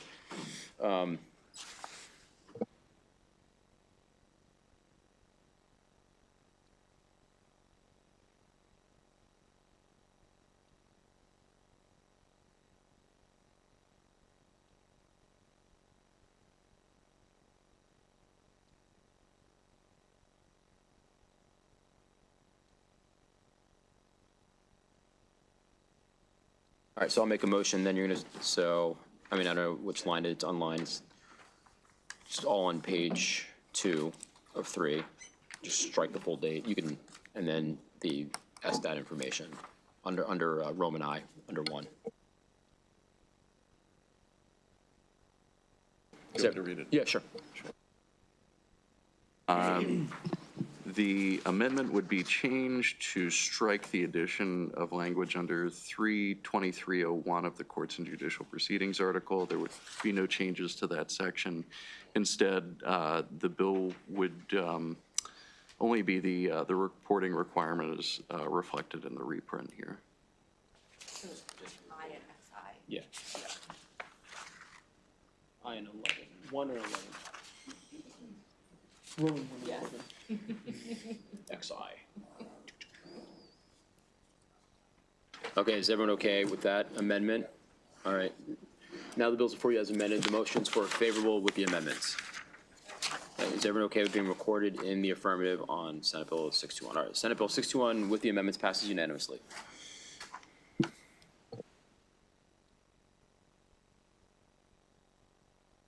Senate Bill 205.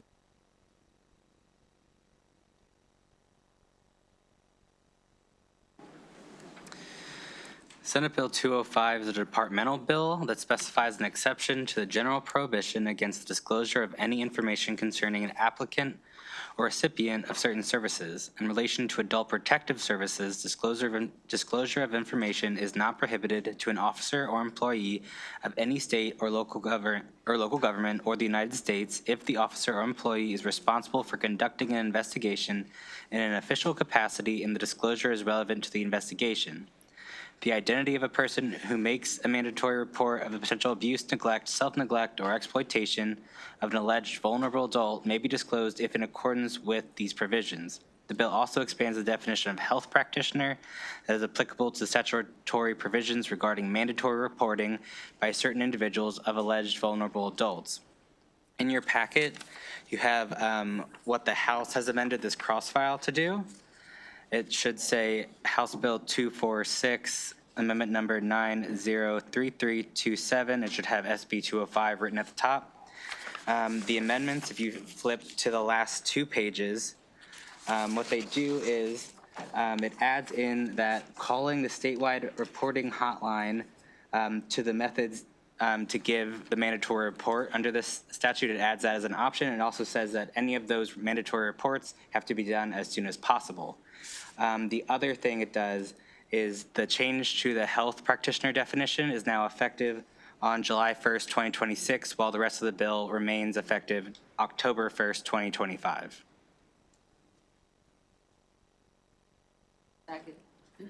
It's been a motion to move the amendment's been seconded. Is everyone okay? All right. Now the bill is before you as amended. It's been a motion to move the bill. It's been seconded. Is everyone okay being recorded in the affirmative on Senate Bill, or on Senate Bill? Yep. 205. Senate Bill 205. Is everyone okay? Senate Bill 205 passes unanimously with the amendment.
Senate Bill 626.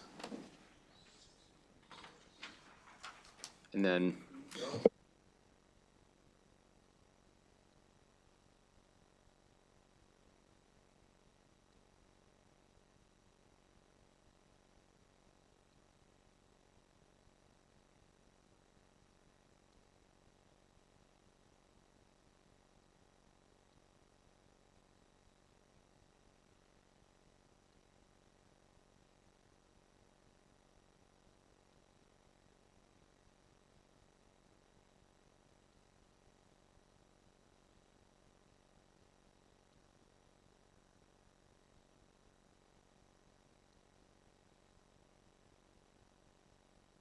Senate 6 alters the annual salary of the Frederick County Sheriff by establishing that the salary is equal to the salary of a lieutenant colonel with the Department of State Police at the highest available step that is in effect on the day prior to the day that the sheriff begins a term in office.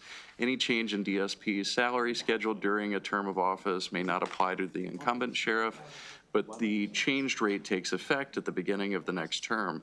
Pursuant to constitutional requirements, the salary structure specified in the bill takes effect at the beginning of the next term of office. There's one amendment in your voting packet. This amendment was sent along with a letter from the Frederick County delegation.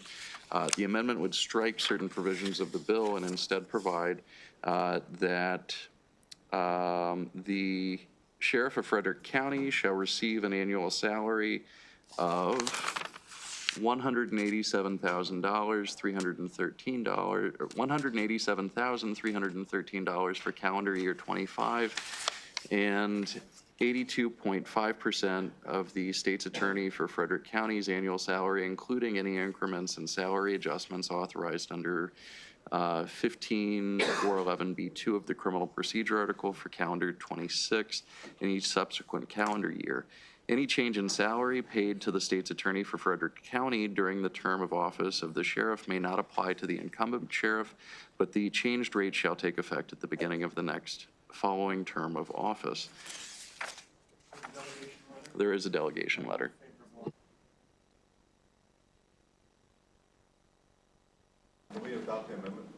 Well, I had a question about the amendment, if that's okay.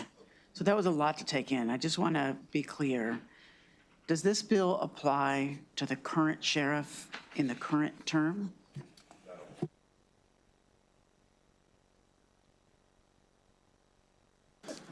So on, the short answer is no, Senator. And just to clarify, sure. Okay, that's it. Why is it referring to 2025 and 2026? The sheriff was sworn in December after the election year, so it would be the next term. Senator Henson has a question, and Senator Sindor. But it won't go into play until after the next election. I have the same question as Senator Walsh.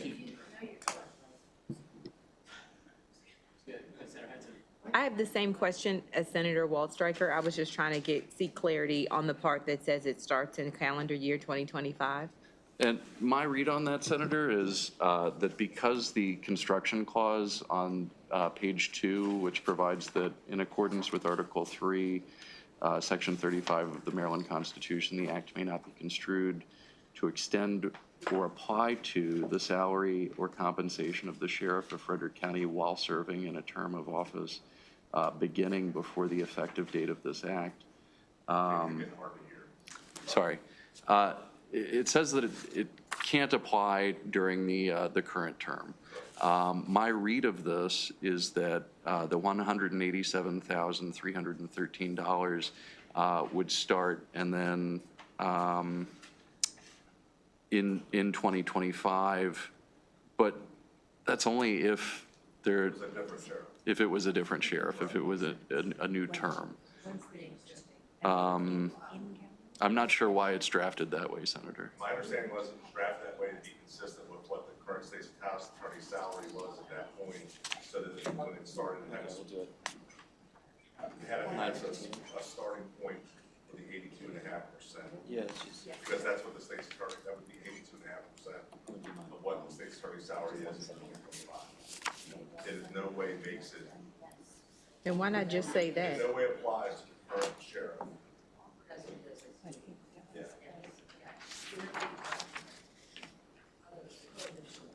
Is there a reason why we don't just describe it as 82.5%? Like the portion in there that has references calendar year 2025.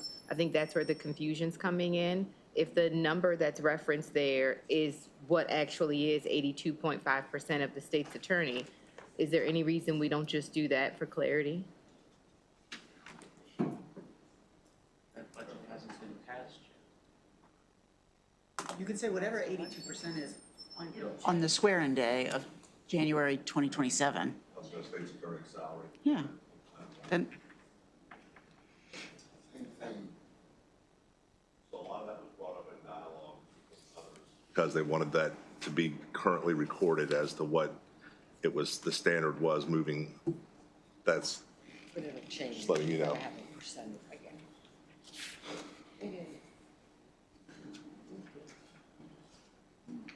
famous last words, this is an easy one. Right. The swearing date, 2027. Actually, the swearing date would be, it's usually December after the November election. It's a month later. So it's like, it would be, what, December of 26? Right? Yeah. That's what we I do. mean, I think it's pretty clear that it doesn't apply to the current term of sheriff. And I think it actually, the way it's written, because it says it doesn't occur to the current term, it wouldn't even apply if he had resigned and someone else came in, because it's under the same term. So that's an exception. If you look down at line 14. That's existing. This limitation does not apply to an individual appointed or elected after the effective date of this act to fill out an That's unexpired existing law. term. You didn't Okay, write that. but it doesn't apply to the current sheriff, or the current term, I should say. Yeah. Yeah. Just another quick question for council. This doesn't take the General Assembly out of the business of determining the salary of the sheriff, does it? No, so it puts it in the, it is already in the code. All right. It just seems like so it's not creating some schedule so that they don't have to keep coming back. Well, Or does it? no, it would increase each year. My read of this is that because it's saying for calendar year 2026 and each subsequent calendar year, as long as the state's attorney's salary continued to rise for Frederick County, the sheriff's salary would rise at to be whatever 82.5% of that salary is. Offhand, I'm not sure how that is set, if that's done in statute or. Yeah, I mean, it gives parity. So currently, to your point, Senator, is the Frederick County, the sheriff of Frederick County has not had a pay raise in 18 years. Never came and applied or, asked for one and was never submitted for one except a couple of years ago. So for this period of time, the sheriff of Frederick County has always made the same amount, $125,000, and it was set by here without any idea of an instrument of not having to come back and ask every time.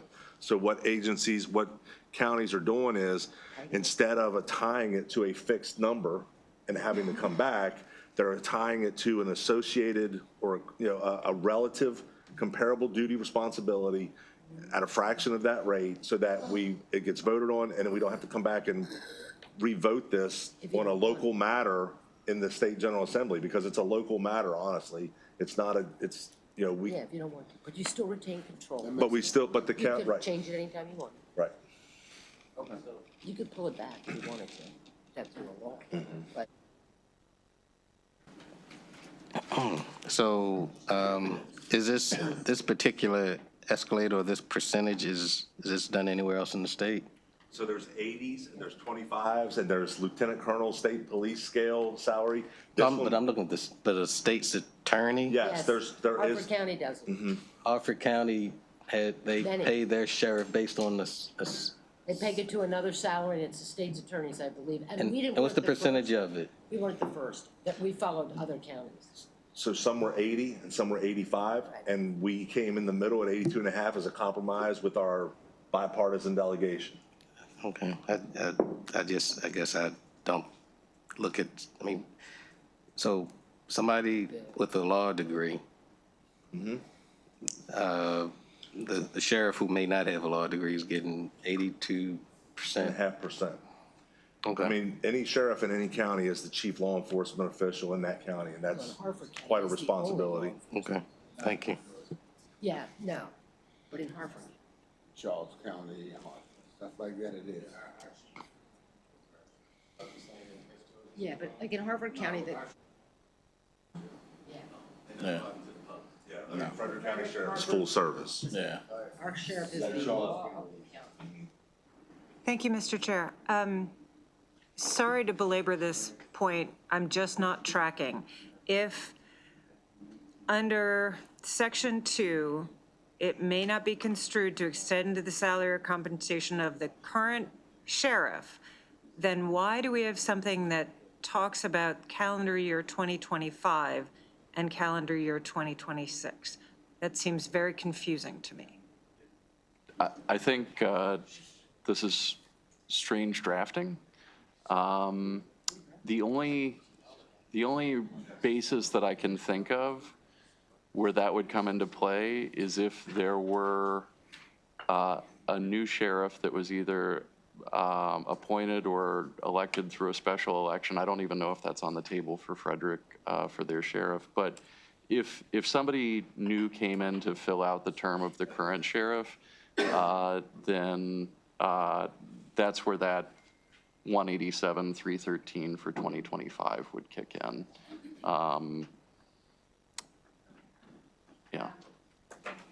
Yeah, that's just sort of my best guess at it, but it's the only thing that seems to make sense to me.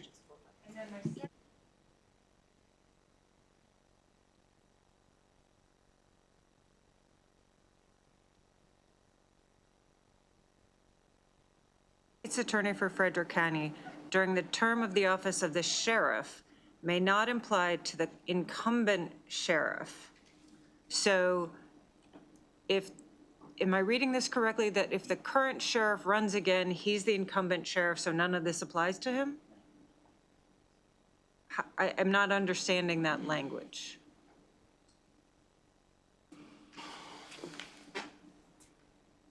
Yeah, that's interesting. So let's say that there's a Sheriff Lancaster who is currently the sheriff, and then I'm making the 82.5% of what the state's attorney is making in 2025.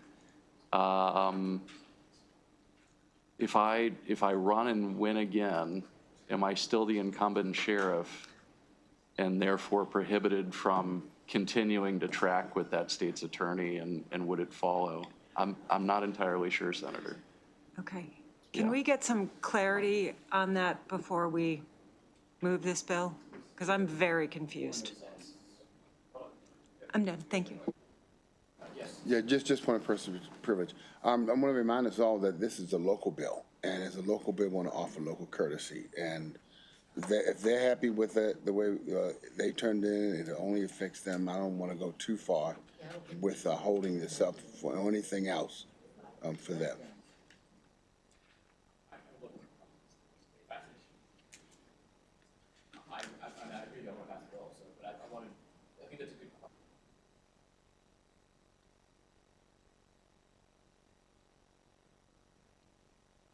This came out of the delegation. Senator Fold, do you have any idea? I'm just curious. I mean, Doesn't apply the way you're interpreting it, Jamie. Let's move on. That's essential. Incumbent does not mean you win your next election, sorry. The incumbent, as written, is the current sheriff. That's right. Not, Current cycle. not once this Look up the word is enacted. It's as this is written, it would not apply, or however, to the incumbent. Now, it applies the next term, after the next election. Correct. Yeah. I hear you, Senator Folden, but as the chair just said, then it stays in the statute. And I'm also still not clear if the current sheriff runs again, he's an incumbent, so then does it apply to him then? And if he doesn't, and it's somebody new, and then that person runs again? He's an incumbent while he's in the office. After each election, it's a new election. Then whoever wins is the incumbent, but it's after the election. So the boilerplate language that DLS uses in Section 2, I think is meant to address that. And I think that the attempt in drafting was to sort of track what the boilerplate is that when you get to the next election, your salary will increase to again become commensurate with the state's attorney. But the drafting is different because they don't actually use the word incumbent in the boilerplate language. What they say is that it does not apply to the salary or compensation of the sheriff of Frederick County while serving in a term of office before the effective date of this act. So instead of using the word incumbent, I think it was a little bit more clear just the way that the boilerplate read. If the committee would like, you could solve that ambiguity by just sort of duplicating that boilerplate language. Okay. So.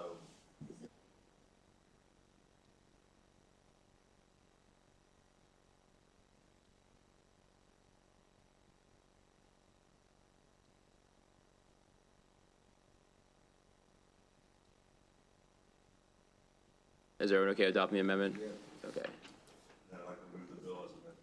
Well, hold on. That's the second. We had to do another amendment, the one we just talked about, which is the boilerplate language. Then we do that. Is everyone okay with moving that? Okay.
The amendment would read, any change to any salary paid to the state's attorney for Frederick County during the term of office for the sheriff may not apply to the sheriff during the sheriff's current term of office, but the changed rate shall take effect at the beginning of the next following term of office.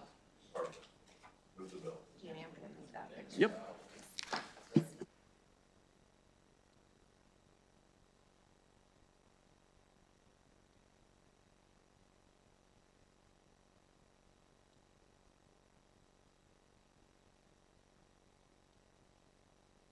Second, it's open, still further discussion, Senator Sidnor. No, I was just asking why the words next following rather than just following or just next. Is there a reason for that? Let me pull up the 2324.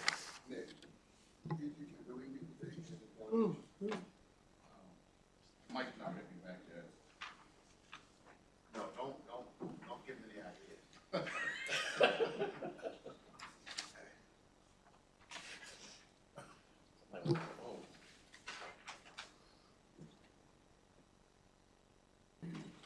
I've only told this joke one time before, a couple people know, sir. Did you hear that the guy that invented throat lozenges?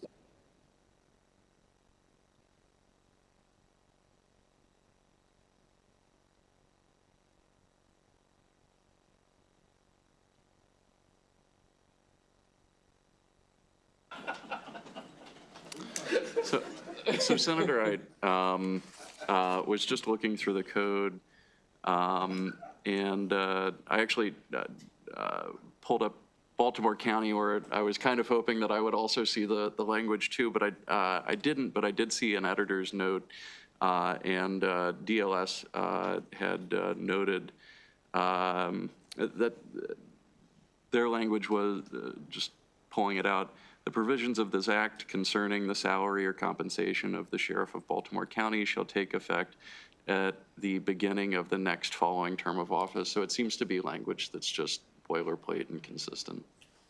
Thank you. Mm-hmm.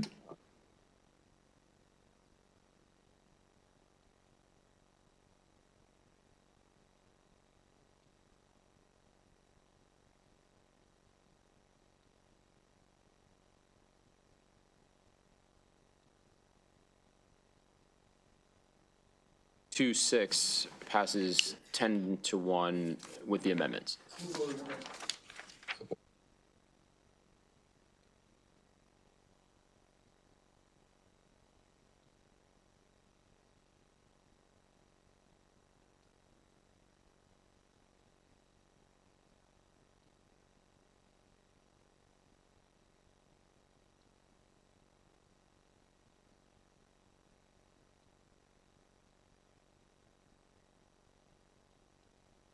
Senate Bill 179. Senate Bill 179 establishes that a vehicle owned by or leased to and personally used by a veteran who is unemployable due to a service-connected disability is exempt from vehicle registration fees. Only one vehicle for each unemployable veteran can be exempted using this authorization.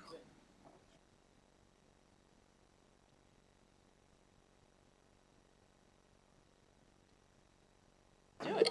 May I ask a question? And this is for the bill sponsor. Was there a reason that you only did the one vehicle instead of like two? I mean, there were fiscal concerns. Okay, So that's what I yeah. thought. I just wanted to make sure there wasn't some other. No, that was it. All right. Good bill, thank you. Yeah, thanks. Sure. Okay, hold on. It's okay. All right, hold on one second. All of the language that we've been adopting for Senator Simon Ayers' bills, is this the correct language? I know that hasn't passed yet all the way through the process, but I just want to make sure.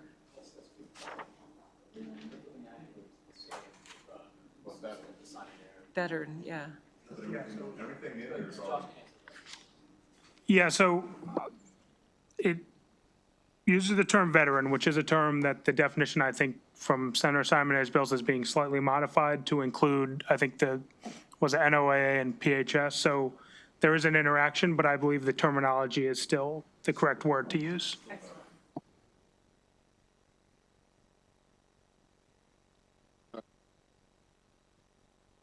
All right, my bad. So Senator Charles wants to be a co-sponsor. Senator Folden wants to be Senator McKay wants to be a co-sponsor. Senator Henson wants to be co-sponsor. Senator West wants to be co-sponsor. Senator Love wants to be a co-sponsor. Come on, someone's got to, no one's jumping on? Veterans? All right. You're not going back to that. All right. Are you good? You're not going. No. No, it's, Senator Wallstriker All right, is got on. it. Senator James is on. Got it, James, All right. Waldstreicher, All right. Sidnor. Sidnor, are you on? No. Sidnor's on. Wait, Sidnor's on? Muse, you on? Senator, the dogs and cats are All all right, right. here's what I have. Charles, Folden, McKay, Henson, West, Love, James, Waldstreicher, and Sidnor. And Muse. The whole committee. All JPR. All right.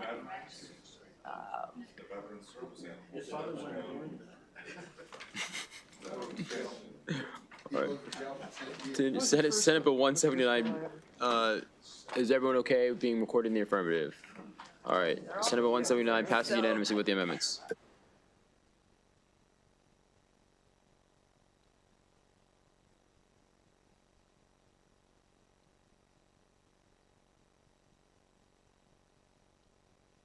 Okay, Senate Bill, so we're gonna do Senate Bill 915, and then we're gonna go to Senate Bill 343, and then we're gonna wrap it up. This is a long night.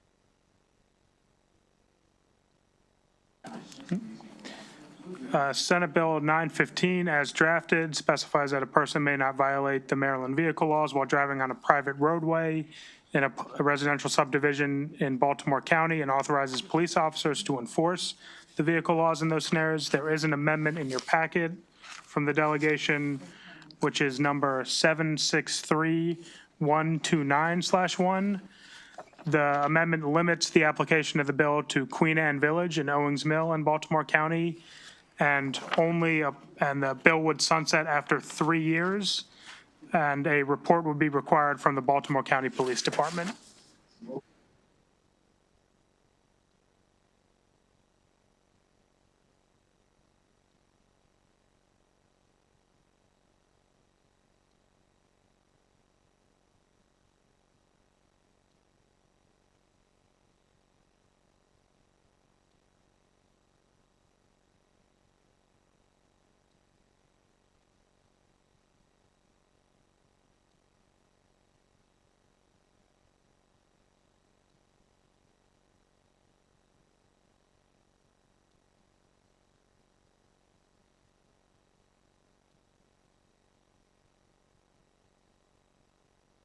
Adopt the amendment. So I'd like to move the amendment.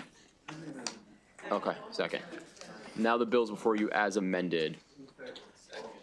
Motion for favorable, 915, correct, yes.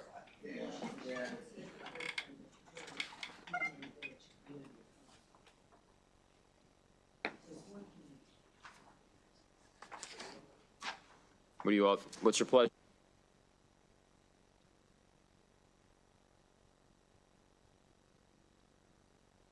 What's the reference to Calvert County? That's current law. That's the current law? Moving it, yeah. Okay, never mind. Thank you.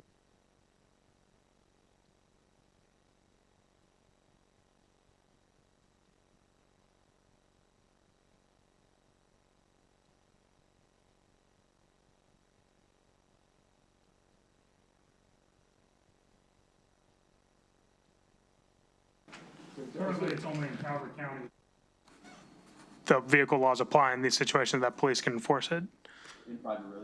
And I think there is a disparity between how many private roads are in each county, so I think part of the reason it's being limited is that Baltimore County has a number of them, and so I think it was determined to be a little unwieldy to do it for all of them, but other counties may have fewer of these private roadways.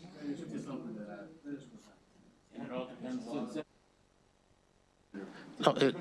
right. No, and you're absolutely correct. There's, I think they mentioned close to 2,000 different private roads, but this was something that I just learned last year. I did not know that law enforcement could only enforce signage and these traffic laws on public roads, not on private roads. So this. You can enforce it on public property that's utilized by the public in general. Right. So the issue in this community was law enforcement said, hey, it's a private road. We can't do anything. Is it a gated community? That I don't know. If it's a gated community, that's, yeah, because they then. Yeah, they'll do it themselves. Why Yep. would we? That's the difference, because you can like enforce in parking lots in certain areas because it's as long as it's property that's used by the public in general. And that's the specific language that has to be, but you're right, if it's a gated private area. So you can't do it on malls? You can do it where? You can do it at malls? If you're summons, that's a private property that's a parking lot. So if there's summons there by the property owner, yes, you could enforce. And then they give you the permission Correct. to enforce. Yeah. Correct. That's Correct. weird. It's fascinating. If you have a private road, They can do it themselves for OPRs. No, that county can address this on their own. That's my part. Exactly.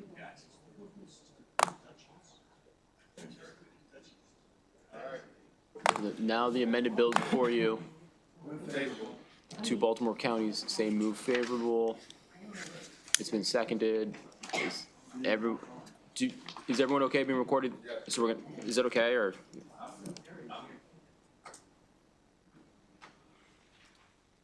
I mean, I'm gonna be down right now. Yeah, I understand. I'm gonna look at the Calvert County part of it. I didn't look into the Calvert County. I think it's a slippery slope. We start like parceling out one private roadway to all of a sudden make it enforceable. I just do. No, I hear you.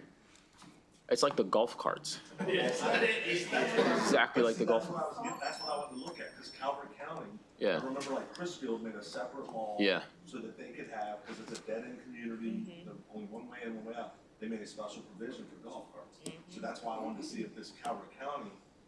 You're not wrong. Was similar, because it's now.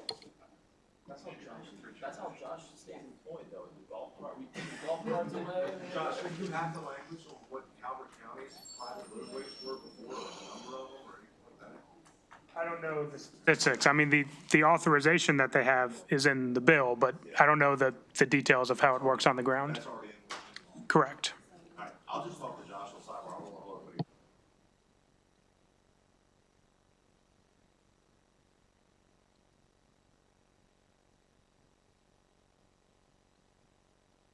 Okay. So what's the pleasure? So we got everyone's. Sure. I do not know all the vehicle laws in Maryland traffic law. So what are the vehicle laws that apply on private property? What are those laws? The bill is going to impose on private roadway the provisions of the Maryland vehicle laws. So is that speed, passing? I don't know. What vehicle laws would we, all of them? Yes, so, and as Senator Fulton did mention, in current law, private property, even if it's a private road, that is generally accessible to the public, they already apply, but it's. Well, generally accessible, I understand. Yes. I suppose, because if you have an easement, which you could have a public right of easement, or, right, then you have granted in that easement by use or by use, which would be without written permission, or you actually donated an easement through one of those mechanisms. I understand that. If there's none of that easement aspect to it, what are the Maryland vehicle laws? And I guess the answer might be every vehicle law you can think of could arguably be imposed on a private roadway, right? Yes, and just looking, if you want to look it up in the code, it is everything from Title 11 to Title 27 of the transportation article, which does. Even 22? Oh, my. For 22? Yes, those are, yes, And those then- are vehicle laws. Yeah. So what about title like 13, where you got registration, where? Title? Yes. Listen, he can go all But night, my right? point is 13, registration would be golf carts. So if this is a gated community that had private roadways, that had a 15-mile-an-hour speed limit sign that's not issued by the county or state. That's right. Are you saying that a 15-mile-an-hour speed limit is now the enforceable speed limit? One, and secondly, the golf carts, which do not have authority to operate on county roadways in How would you Baltimore do County, that aren't registerable, Right. now are you making them in violation of this? If they're operating on the private roadway. Did you hear that, Mr. Chair? So I don't know this community, but here's. This might be a little overly broad. If this is, so Chris Field, we did a specific thing on golf carts. If this is a private roadway that has speed limit or signage posted by the residents, by the community, the HOA, not county roads, not state highway, are we saying that that's the enforceable standard for law enforcement to go in there and enforce a speed limit that's 15 miles an hour, which is nowhere else in the transportation article? And then the second thing is, he said it would encompass everything from Title 11 to 27. You've got 13, which deals with registration. If you have, or 16 deals with driver's license. So if you have a young person, you have like a 15-year-old driving their dad's golf cart, which is allowed in these private communities, this is now an arrestable offense. Hey, I didn't yield the mic, but I always appreciate. Oh, sorry. Sorry, I'm so sorry. I'm so sorry. He does it to me every day. Most people do in this committee, but if I could just, okay. I'm far away, and I understand that. I'm like in another county. I'm so sorry. I probably was not here. Can you just remind me of what the problem is that they're trying to solve here? Pardon it? Police are called, they won't go there. They get to the. Police are called for community, what? So we can't go in. Right, Because it's a private community. right. They could hire their own private security since they're in a private property. Huh? They could. They don't. What do you do? So then we are allowing taxpayer dollars to Baltimore fund County Police are enforcement. fine doing it. What? They're fine. Baltimore County Police are okay with doing this. They just want the No, I didn't mean, authorization. well, the police are not my concern, the taxpayers are. So I asked about the It's taxpayers. a county delegation bill. I'm just asking because I'm thinking about precedent. Sometimes it's a one delegation little bill, community. hey, let me finish. Sometimes a delegation bill has broader implications, and that's what I was trying to ask him about. So, again, what is the issue in this community, and how large is it? How many people are we talking about? How long is the road? Is it in the file? I'll just look at the file, but I wasn't here. Is it? Get your answers. Get your answers. I just want to know, so I know what I'm voting for. So, Let me just find. one of the things I've learned this week, that words have meanings and definitions. Words. And, Too soon, and too soon. however, I do believe that a local bill is a local bill. And if we're gonna act like a duck, walk like a duck, and be a duck, then let's Well, I be a don't think it's duck. going to help you. So if a local bill says we're going to exclude black people, you're going to let that happen? Local bills that are not consistent with public policy. Vice Chair Waldstreicher, Yes. Senator Sidnor, Yes. Senator West, Yes. Senator Muse, Pass. I'm just kidding. Yeah. Senator Folden,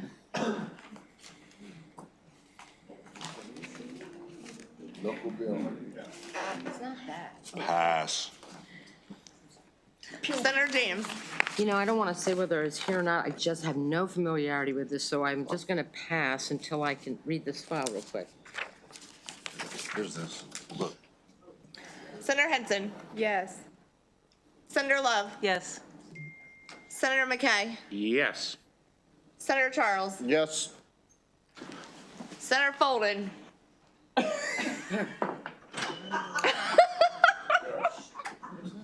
I'm sure I'll be looking for donuts.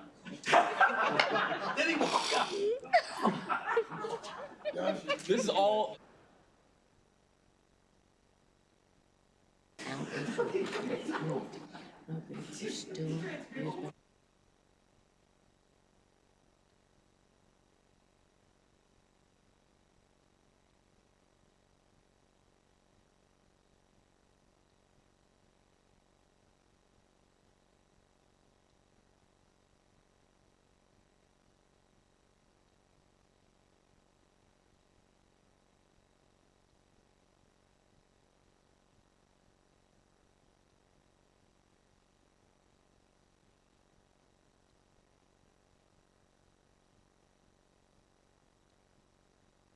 don't understand this bill at all, so I'm just going to say no, and then I'm going to educate myself before it comes on the floor.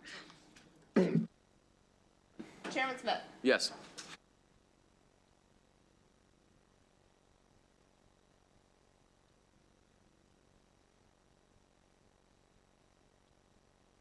All right, Senate, all right. Oh, yes. 9-1, all right, with the amendments. Senate Bill 915 passes 9-1. All right, last bill of the night, and we're gonna call this. So. Senate Bill 343. Senate Bill establishes the state's attorney's case management system grant fund to provide grants to state's attorney's offices to establish or improve case management systems. The executive director of the governor's office of crime prevention and policy must administer the fund. The bill also reestablishes the task force to study transparency standards for state's attorneys created under Chapter 141 of 2022 by December 31st, 2025, and annually thereafter. The task force must report its findings and recommendations to the Senate Judicial Proceedings Committee and House Judiciary Committee. There is one amendment in your voting packet. It's Amendment 243-425. The amendment strikes the fund provisions of the bill and instead reconstitutes the task force to study transparency standards for state's attorneys. That's the only provision of the bill that would remain intact. Right. Yeah.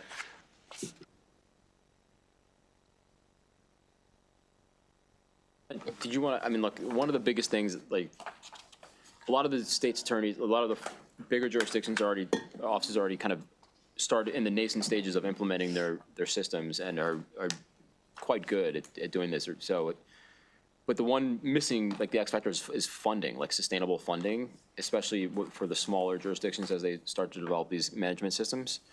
So I know Senator, we talked about, you know, if this is going to happen, that they would be specifically directed to at least find like sustainable funding or capture grant money or something. So I wanted to just give you an opportunity to speak to that or what you think, or, you know. I agree. In fact, if there was going to be an amendment to do that. So that we could absolutely do. You could cross out the or alter the duties of the task force, because I believe they've already accomplished what Some of it, not all. Okay. Yeah, because we got because one of the things that we found out was that there were some attorneys, state's attorney's offices that did not have case management systems. So instead of dealing with the entire list, we began focusing on that. So there's some tasks that we did not complete. In fact, I think we were, when we were organized somewhat late, so we were rushed in really getting through what we could get through. So the list as it is, I would ask that it remain, but I would ask in addition to the task to begin looking for funding for these, for this task. identify. Absolutely. Yes, sir. Would you want to speak on it? We had talked about in last year's conversation about it, where you had some of the smaller jurisdictions come in and said, how do we do this? So I concur. We can put that amendment in. Is that okay? Just directing the task force to study funding sources. Is everyone okay with that? Now it's in Senator West. Ms. Watkins from the State's Attorneys Association is here, and she would like to make a comment. Is that permissible under the circumstances? I'd be happy, yeah. Yeah, I understand that you've submitted some proposed amendments to the bill. Proposed amendment strikes the entire task force and puts it in the hands of state's attorneys. Could you describe your proposed amendment? Yes, sir. Thank you. Karan Watkins on behalf of, from Harris Jones and Malone, on behalf of the Maryland State's Attorneys Association.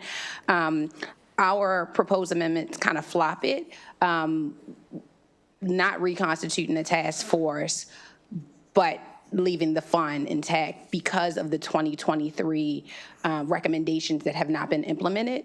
So the idea would be to go forward with the fund, if possible, and allow the state's attorneys to implement the recommendations that were set forth by this task force in 2023 that have not been implemented. As the distinguished chair mentioned, there are 3 jurisdictions in particular that are leading the way. That's Montgomery County, Frederick County, and Baltimore City. They most recently came back from Florida, where they were with the Association of Prosecuting Attorneys that are working with FIU and Loyola University Chicago to implement these type of prosecution indicators nationwide. And so we truly appreciate the sentiment of this bill. Oftentimes, I think Senator McKay mentioned, there are smaller jurisdictions that don't have the resources capabilities to do what Montgomery County, Frederick County, and Baltimore City are doing. So they need the resources, and this would allow that. I guess the Maryland State's Attorneys Association is simply requesting that, you know, this task force not be reconstituted and to allow them to come together and do something. The other thing is that GOCAP is also working on a dashboard with some of this information too. So that's the sentiments of the Maryland State's Attorneys Association. Okay, thank you. I don't think so. No, that's fine. Thank you. I just wanted to just say a couple things. First, the dashboard that GOCAP has put together deals with the judiciary's information in case search, not the state's attorney's information. That's number one. Number two, when this task force was initially put together, I will say when we passed it, the Maryland State's Attorneys Association has fought us tooth and nail, didn't want the money. I mean, how many state agencies don't want money because they were not on board with any particular type of transparency? Now, she is correct that from the very beginning, Frederick County has been a champion, and through Joyce King, she's helped really to bring a lot of the resources together regarding this. Montgomery County has been great. Baltimore City has done their thing, but we're talking about 24 jurisdictions. I served as the chair. Senator McKay served on the committee, and that was because of the lateness of us being constituted and the quickness that we had to put the report together. There were some things that were left unaddressed. So I would move the amendment on the bill. For the study, the funding, and thank you, Karan. Thank you very much for the Ms. Watkins.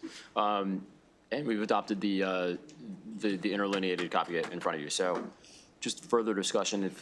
So, Senator Sidnor, just real. I mean, look, like I think it's because the funding is kind of contingent anyway, especially in this budget environment. So, like, we do need to find alternate services, especially for the jurisdictions that haven't really gotten up off the ground.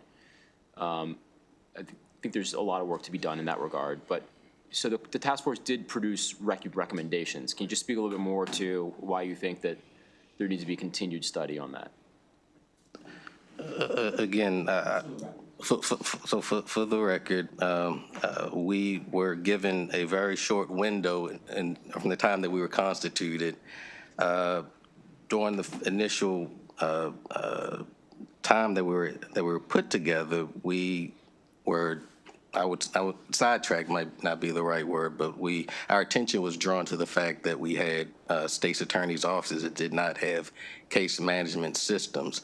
The initial point of the task force were to look at the types of data that they had to collect policies, which we didn't collect because the state's attorneys association's appointee really did not work, I believe, in good faith to provide a good bit of that information. And so there's still a good bit of work to do. We were able to cobble together some recommendations, and I think the task force worked together pretty well. But there's still work to do for this. Senator West. So I was sick the day this bill hearing was held and wasn't here, I'm afraid. I find it confusing. So Senator Sidner says that the state's attorneys don't want the money, but they come here today saying they do want the money, but the bill seems to strike the grant fund. I'm confused as to what's going on. When I was saying that they didn't want the money, I was talking about when the grant was initially put forth, they fought against us creating this task force and the grant. In fact, this bill, when we were trying to, I think last year when we were attempting to pass a bill and codify a grant amount, the bill ultimately ended up dying because we didn't have B&T give us the information that we needed in enough time, so the bill died last session. What ultimately ended up happening, how the grant was created, I went to Budget and Tax later on, and we put it in the budget language to create the grant. This year the intent was to have the grant again, but given what's going on fiscally, we thought it best, just to set that aside and just have the task force look, as the chairman talked about, to try to figure out better better funding sources that will be more stable and the like, as a part of the larger task forces.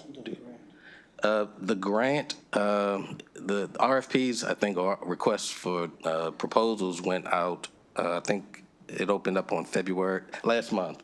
So I don't know where GoCap is on it, but it's my understanding that some state's attorney's offices have applied for the money.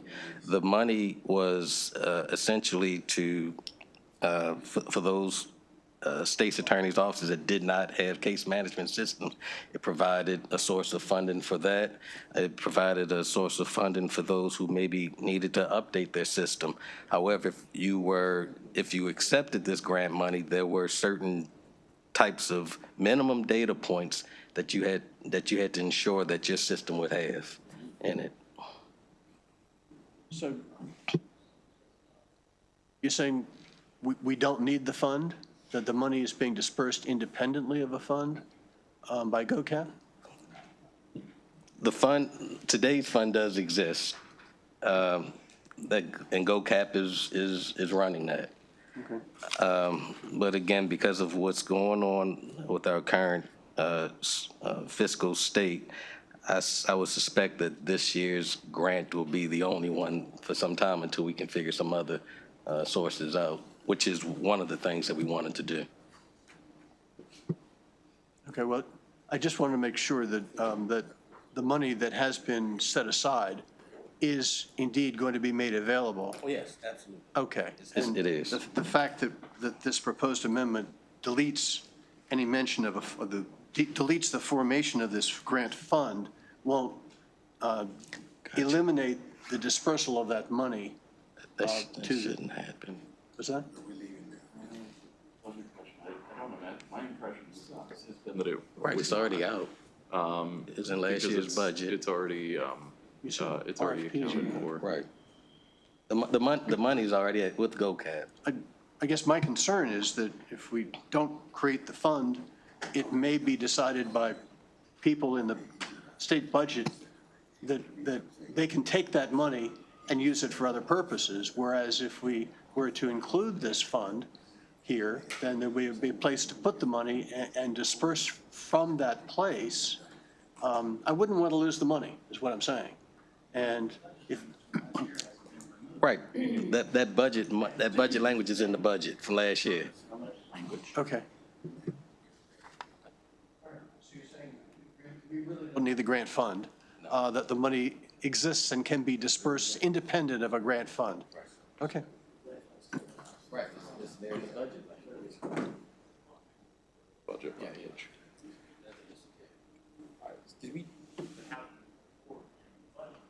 the task force still needs to address that actual aspect of it, because you will have counties that don't have those resources.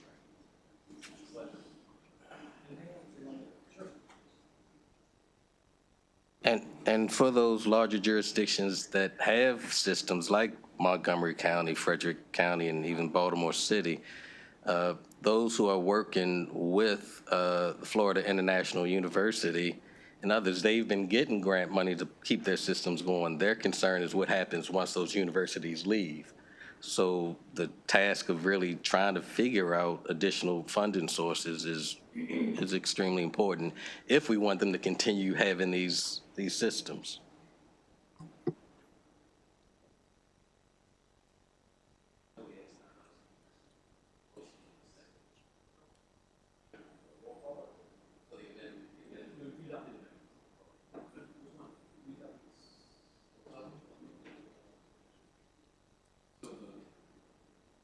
Of you adopting is like just the amendment that's typed. I think that there was a question of what language you would use for the identification of funding requirement. And I wrote out some language. So this would add to the task force's duties, would include identifying sustainable funding sources to support implementation of recommendations made by the task force in its December 2023 report and any recommendations that the task force makes moving forward. Move it. Which study? All right, now the bills before you is amended. Do we need a roll call, or is everyone okay being recorded in? Okay.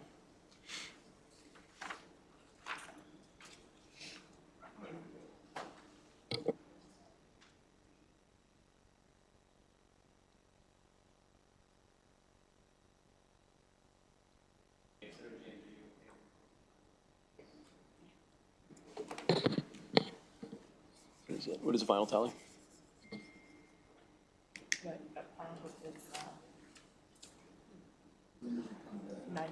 Senate Bill 343 passes 9-1 with the amendments. All right, so we are done for the evening. This is just too long. So